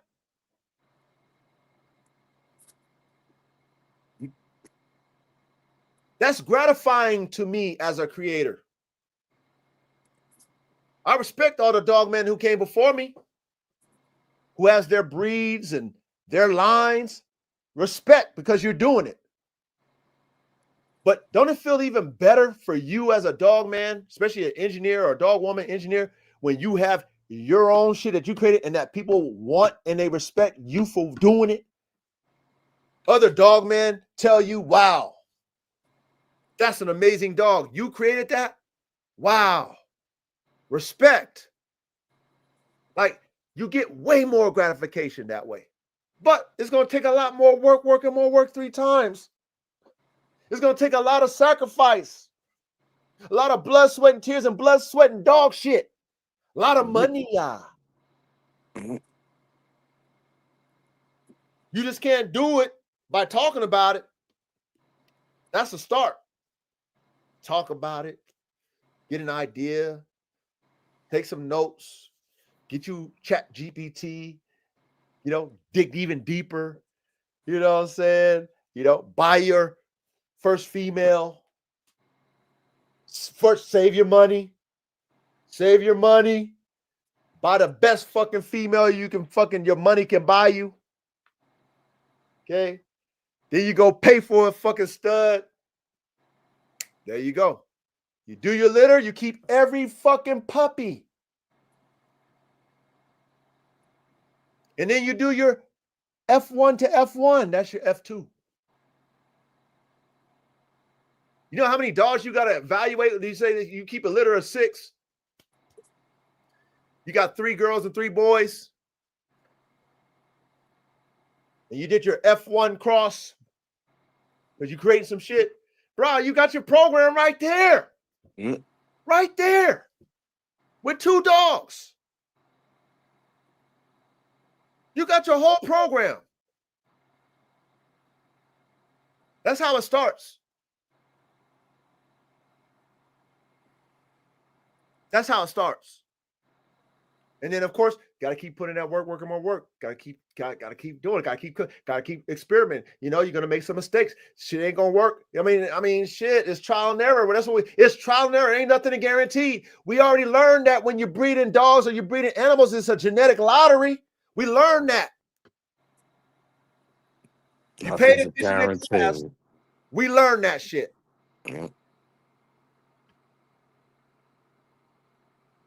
Hey, salute to you, new dog man kennels. Hey, salute. Test and evaluate. Facts. Yeah. But again, when we talk about the American Pit Bull Terrier with the pit on it, how many people's in the pit testing their dogs? Ooh.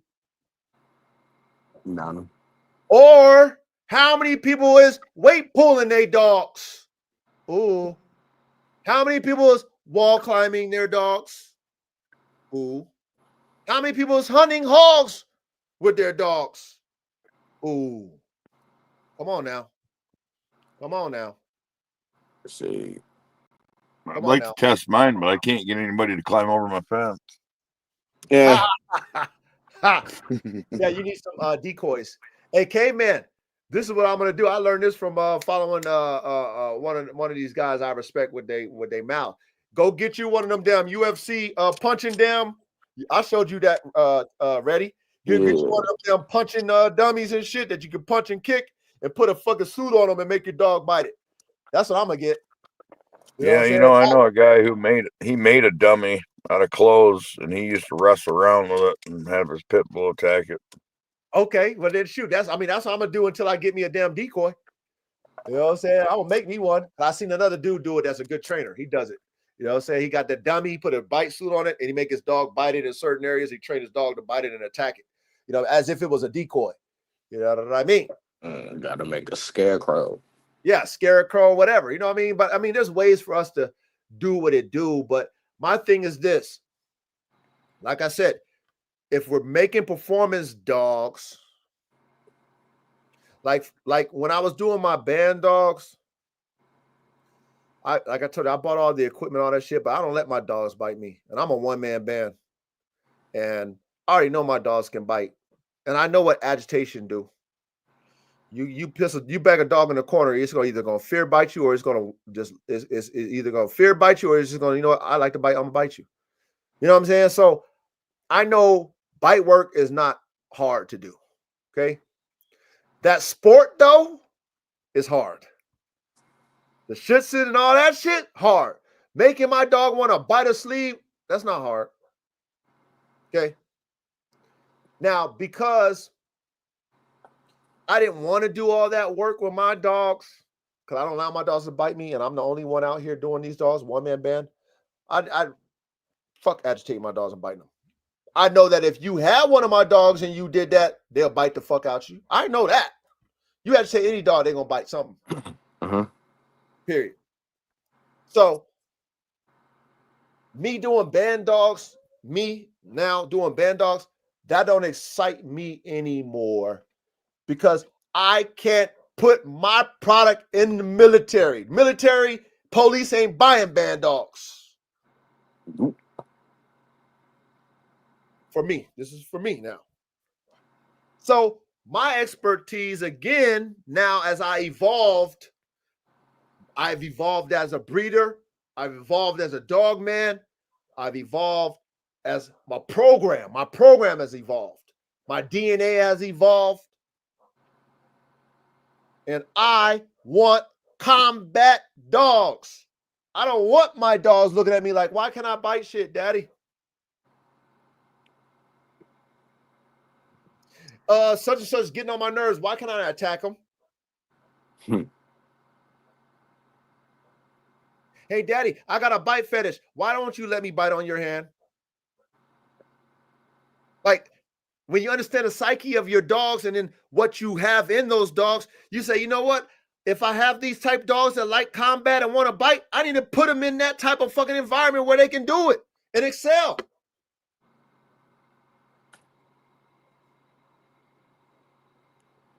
Yeah, I just got a lead on a trainer and they're not too far from here. Nice. So what you gonna do? You're gonna take your GSDs and your Malcross? You know, I'm gonna start with the Great Dane and Pioneer Shepherd cross. Oh, nice. Damn. Those are pretty impressive. They're naturals. They want to get with it. Nice. How old are they now? Yeah, they're bouncing around, and they even they're what 13, 14 months. Yeah, they want to put their mouth on me and want to play and nip and shit. Okay, that's they're dope. pretty rambunctious. No, that's awesome. I love that. But see, look, we have purpose. See, when you create something and you do these mixes and you see the genetic characteristics that you put in them, it's like, okay, well, damn, I'm seeing their natural instincts and what they're doing. Okay, so now let me build on that. Let me build on that. When I was putting maximum prey drive in my pit bull stock and then also in my XL pit bull Draco, but their prey drive, they could never utilize it. All they can do is bite on some bones and bite the kennels and tear dog houses up because they want to bite shit, but they really want to bite on some prey. But I'm not in an environment where I hunt. I'm not a dog fighter. So like we said, imagine your dog's mind. Like your dog's probably going crazy because they can't do what it was bred to do. Right. Miserable. That's why a lot of dogs be destructive. Yeah. That's why Shaka was the way he was. Tearing shit up, bending those fucking jail bars with his fucking mouth with no teeth in. Was biting everything, bit every fucking tooth out of his fucking mouth. But he'll gum some shit and bend some shit, fuck some shit up with his gums.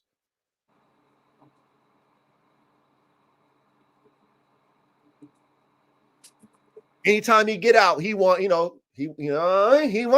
Anytime he get out, I let him out in the yard. He don't want to bite no spring pole. He don't want to do no flirt pole. He don't want to fetch no balls. He just run around the fucking whole yard looking for prey. That's all he do. Run around. Look. That's all he do. He with the shit. But if I can't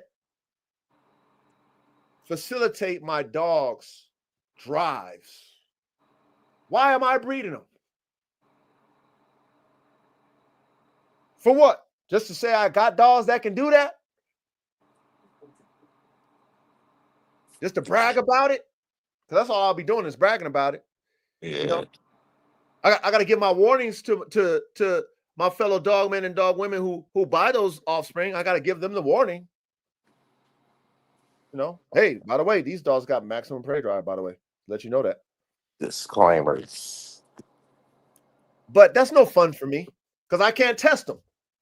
I can't test them.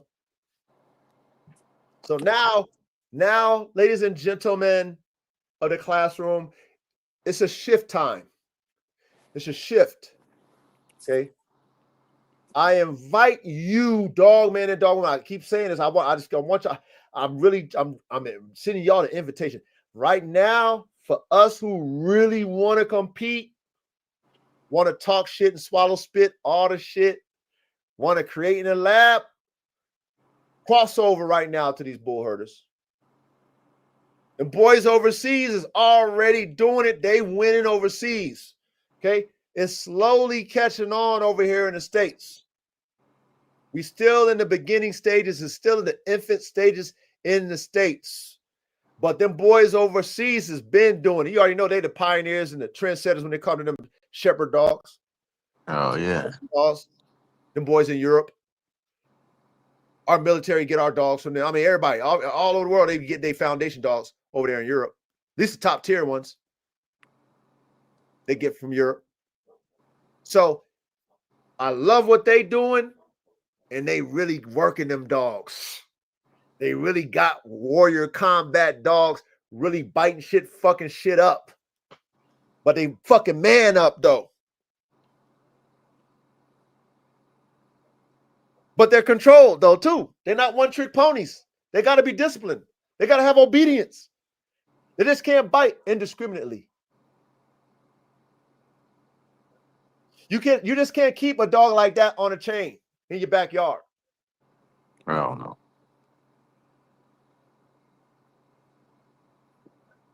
Nah, you got to keep that dog in, a nice little kennel setup, maybe in a crate. You got to keep that dog contained. Because if that dog get loose, it's the end for you. So you got to be more responsible with a man stopper than you do with an animal killer.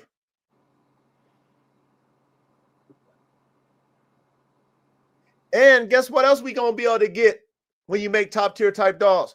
We'll be able to get, top tier dollars for them too, because people are going to use them to compete. Yep. They're going to pay for that.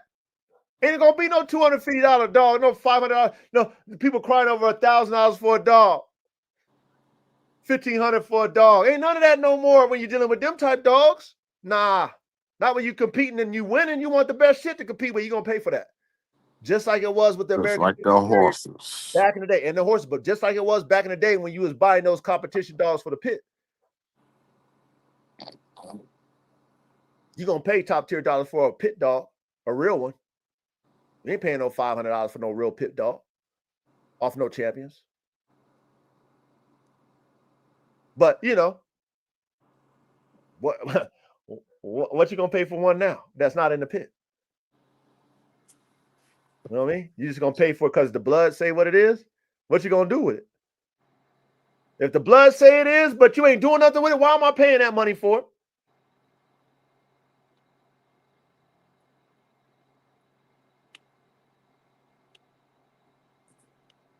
Ready. The only reason why, caveman chat, the only reason why I paid 12 grand for AK is because what I wanted to do with them, with my blood. Make it bigger, stronger, and faster. Bigger, stronger, faster. Yep. Then I made it, like I told y'all. Then I made it, but I can't even do nothing with it. Can't even use it. What the fuck did I do that for?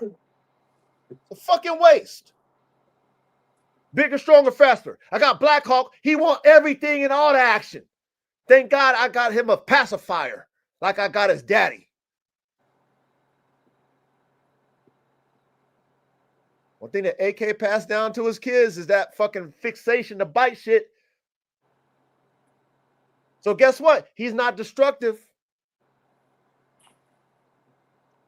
Because in his mouth, he's always biting something. Biting all day long. Biting shit. But if I didn't have his fix, he couldn't bite onto some prey. He would be tearing down the roof like he already did. He'd be fucking up the doghouse like he already did. Because in his mind, he want to get to it. Yep. Send them. Pacing back and forth, trying to get at the other dogs, kennel checking each other.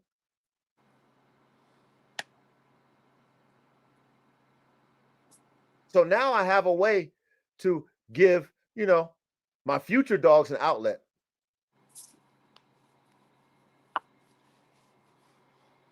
So I digress. Anything else we want to add? Shit. Not really. I think there was this other dog that can be also used to make a pit bull, the Texas Blue Lacy dog. I think that they use that dog to get that blue color. What is it called? Texas Blue Lacy. It's a herder. Oh yeah, I remember you. Yeah.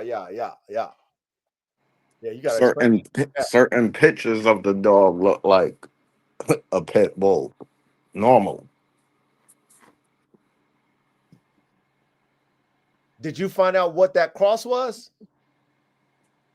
Yeah, I did tell you, but I don't know it off the back of my dome like that. Okay. Off the top. Okay. But that's a herder, right? Yep, it's a herding breed. Yeah. Hey, chat, classroom. There's man, be a dog man connoisseur. You'd be surprised at the different variants and the different breeds out there. Shit you ain't never even heard of. You know what I'm saying? There's motherfuckers out here really cooking and got real shit that you don't know about that's top tier. Y'all know I've never heard of the Brazilian Dogo before. Was it a bull terrier cross with a fucking boxer? Go look that up and have your mind blown, have your wig pulled back. How beautiful that dog looks and what it can do, what it was bred for. Chris says something. He said, breeders go by standards. If you're just throwing dogs together without a standard, don't expect to get much for it, regardless of what breeds you have in it. Now, that's true for those breeders who have standards for their breeds of dogs. But I'm a witness of this, Chris. I've created all my shit and sold it for whatever I wanted to sell it for and had no problem selling it for it. Me. My band dogs, my XL Pitbull Dracos, my Formula One Bulldogs. I put a price on my dogs that I created and had no problem selling for what I wanted. Now, I wanted more, but at the same time, I got to be realistic when it's my, it's my own baby, my beginning sauces. I got to be realistic about my prices. So I made sure I priced my dogs accordingly. However, they weren't cheap though. I'll tell you that. So yeah, breeders do go by standards if that's what you got going on. But I'll put it this way, Chris. When I cook up them F1s, AKs, like I said, I got people already. I got people already in line waiting for them, and they're going to pay my price. They're going to pay my price. So that goes for like Chris. That's to each their own. You know what I'm saying? Like that's to each their own. People buy Lee Robinson's band dogs, and Lee Robinson sells his 2,500, 3,000. That's Lee Robinson's band dogs. That's not that's not a standard for a band dog. That's just Lee Robinson's band dogs. Hey, remember when Abla Bang Bang Ready sent us that little post of those F1 fucking bull herders, the black and oh yeah, Remember that Those shit? joints look nice too. Man, them motherfuckers look so clean, so beautiful. Everybody was in that motherfucker. Matter of fact, I joined that group, by the way. Everybody was in there jocking that shit. And that's F1. I'm sure he could have got $2,500, $3,000 for those. Yeah. I'm sure. Them dogs is beautiful. Beautiful. So, chat, classroom, panel, do you, when it comes to your dogs, make your own standard. If you're a breeder, you should have your own standard. But see, when you're cooking in the lab, your standards are going to evolve. I don't have a standard for my AK Malinois. I'm creating a standard. But I know my formula is so valuable. Like Chris, I know my F1 formula is so valuable that I'm probably not going to sell it to nobody but the ones that I know that been begging me for it. Other than that, I'm keeping it. That's how valuable it is for me. And the price tag I would have for those that I already told the people is $4,500. And if they don't got the $4,500, they're not getting those. Period. But I already got people who are already agreed that said they're gonna pay for it. So that's, I mean, where's my standard at? You know what I'm saying, Chris? Like, where's my standard at? I'm still creating mine. So just don't get caught up in that when you're cooking your stuff. Your stuff is worth what you're willing to sell it for. If I wanted to sell my dogs for $100, that's what it's worth. If I want to sell my dogs for $12,000, that's what it's worth. Standard or not, that's my dog. So just don't get caught up into that. Not when you're creating shit. Don't get caught up in that.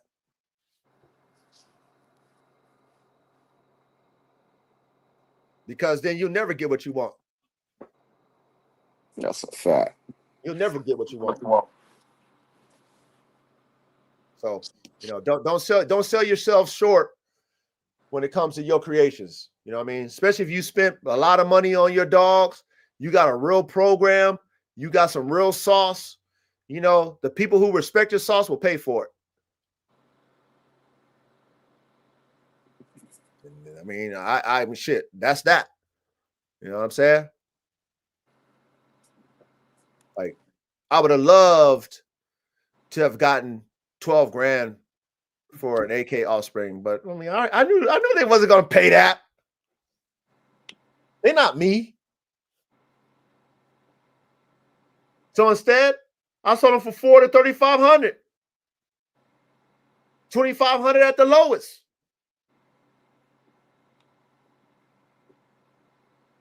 I sold my band dogs for $2,000 to $3,000.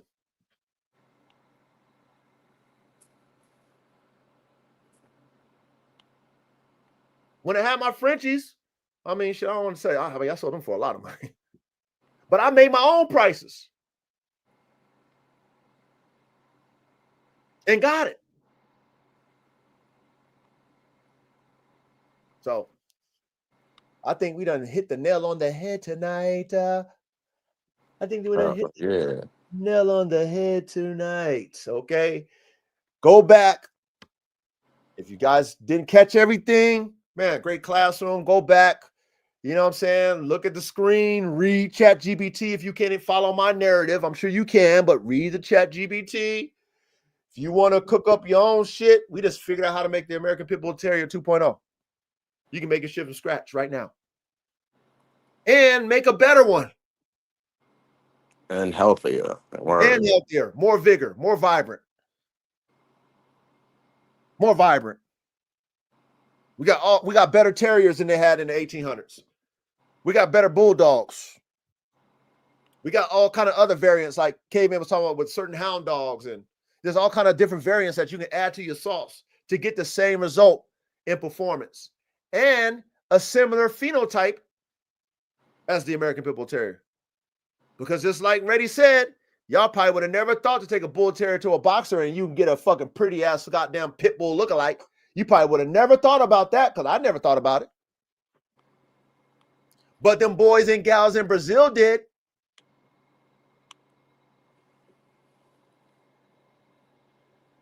shit, I'd fucking take that same cross and take that shit to the mouth. That might be dope too. Because then they'll be like, well, why'd you take the boxer?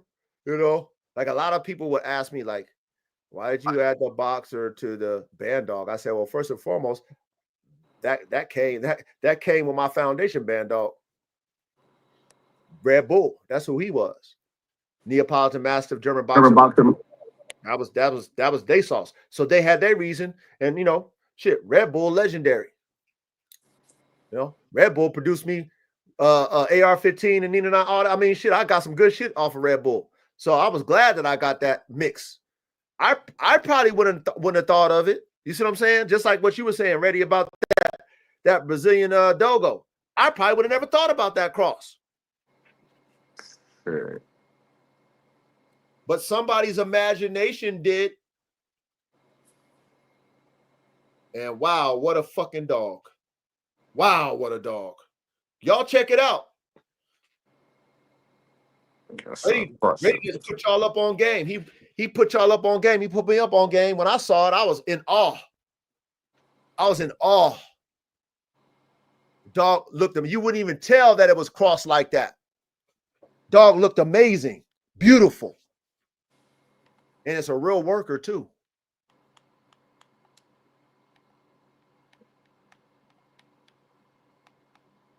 You know? Shit, them boys and gals over there in Brazil, you know what I mean? Brazilian pit monsters. Look what they doing over here in America with them pit monsters. Yep. They getting the bag out here in America with them pit monsters. Matter of fact, not even in America, they getting it overseas. I'm saying y'all go follow Aria. If y'all not a believer in them pit monsters, go follow Aria and see how that bitch is winning. Excuse my language, Aria, if you listen to me. I'm sorry, I didn't mean to call you a bitch. I didn't mean it in that way. See how that woman. They setting the trend over there. They getting whatever they want for that dog. See how Miss Aria winning. I apologize, Miss Aria. I apologize. I was talking reckless. I apologize on that.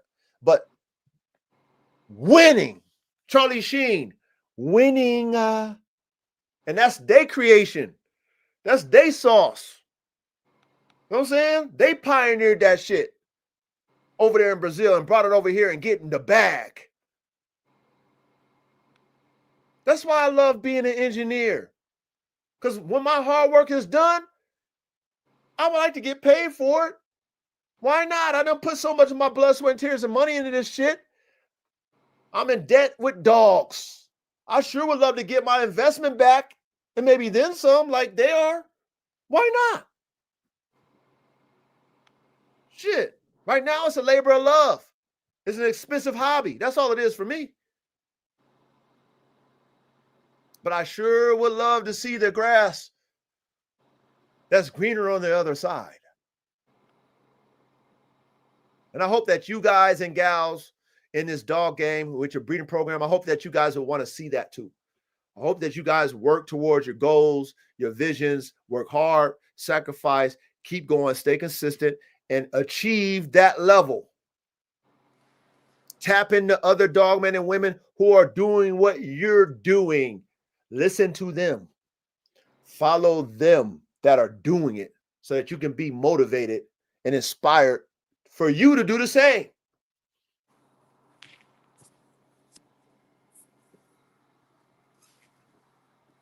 But I digress. But that's it, man. I mean, shit, man. We done did it, man.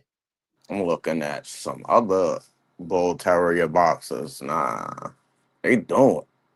These joints really look like pets. Well, there's another variant and other people doing it, or is that still Brazil? Yeah, regular people are doing it too. And I guess in America, yeah.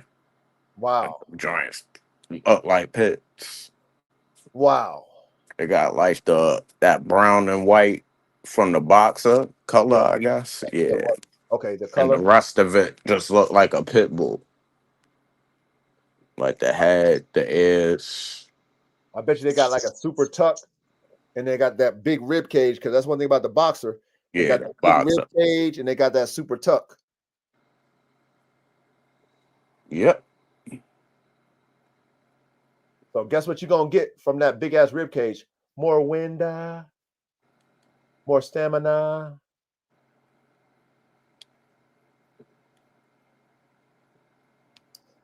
Yeah, Do shit got y'all, hey, almost joy look like too. chat, classroom, do y'all research, man. Do like ready, man. Like look up some shit. You'll be amazed about what dogs are out there that you ain't never heard of or never seen that people thought of and that people really got working. That's dope. Like you'd be like, wow. Like the Chinese red dog. Have y'all seen the Oh, Chinese? I know you have, Ready. Y'all seen the Chinese red dog? I'm sure some of y'all might. I mean, there's so many dogs out here that has been created by man. That's top tier dogs. Be inspired, okay? Be inspired to make you some top tier shit. Be inspired. Get you some different breeds of dogs. Don't just have one breed. If you got some land, get some different breeds. Learn about other breeds of dogs. Get some different breeds so you can see the differences between the dogs you just been used to your whole life. So that you can be amazed at other dogs' ability and genetic characteristics. You know, whet your palate. Diversify your palate when it comes to dogs. I don't be one guarantee you'll be dimensional. inspired. Like Caveman, shit. Caveman got all kind of sauce.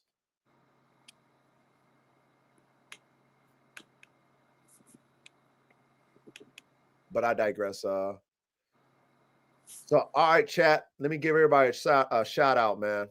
A great cook up once again. You know, if you guys missed all the other cook-ups, man, shit, put your headphones on. You know, be at work. You know, take your drive. You know what I'm saying? Plug it in. Listen to the classroom. So much good shit. So much knowledge. You know what I mean? So much game. In the field type game. Apply this shit too when you listen. Study and apply. Make better dogs, high performance dogs. Okay, let's do it. So let me give everybody a shout out. Cooper, everybody. Tony, my brother. Tony. 910 Carolina Blue.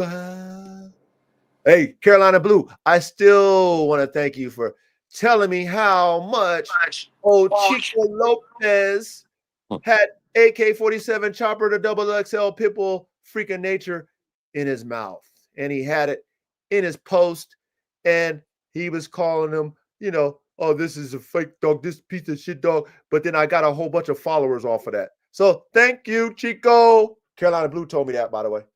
Inquisitive Dejin, salute. Abla bang bang. Salute. Shonafa, my brother. Salute.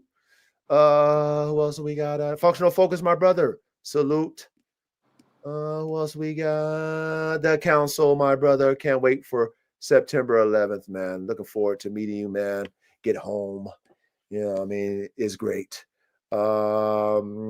Chris, I appreciate you, my brother. Thank you for participating in the classroom, as always, giving us some good game, as always. Dylan, I thank you for participating in the classroom, giving us your knowledge as well. I think I already said Inquisitive Dejina. NWA Ocean, my brother was on here. Big salute to you, man. Big salute to you, brother. Who else do we got? Marcus, thank you, brother, for showing up. Appreciate you. Who else we got? I think that's it, man. No, Dogman Don, my brother. Hit that rewind, Dogman Don. Those we got, man. I think we hit everybody, man. No. I think someone new came in. Yeah, I think we do have someone new. Hold on. I think we do. Rock Solid Pizza, my brother. Thank you, man, for showing up. Right. Thank you for the love. Hey, Rock Solid gonna have some bull herders on his menu soon. Word. You know what I mean? Salute to you, Rock Solid. Oh yeah, new Dogman Kennels and Outdoors. Hey, Orange Juice Jones. I saw you and him walking in the rain. Is that Orange Juice Jones? You probably don't know that one, Ready? How you? I don't know. You might be too young for that one, Ready. You remember Orange Juice Jones? I don't know if you remember. That's back in the 80s. Let's see here. Who else we got? I think that's it. I think we done got everybody, man. Abla bang bang. So anyway, big salute to y'all. Chat. Love y'all. Show y'all much respect. Thank you guys for showing up to the classroom. Another banger.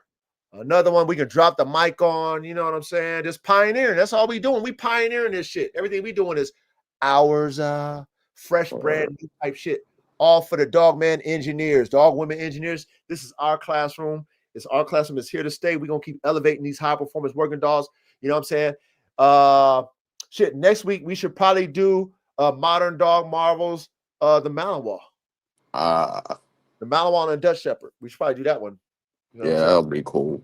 You know what I mean? But then also, you know, maybe after that one, maybe we should do the Patterdale. Oh, that'd be dope too. I mean, shit. There's so many breeds. So many breeds we can break down. And thanks to the assistant head coach, ChatGPT, man, we got the outline. She gonna help us. We can break this shit all the way down and build it up and really do some engineer shit. So stay inspired. Hopefully you guys continue to show up to class on Thursday nights. And yeah, man, we gonna drop the mic. We out of here, man. Or till next week, man. Till next Thursday, man. Peace, man. I appreciate y'all. Love y'all. We out. Peace and love. Peace. Peace. Salute. Salute.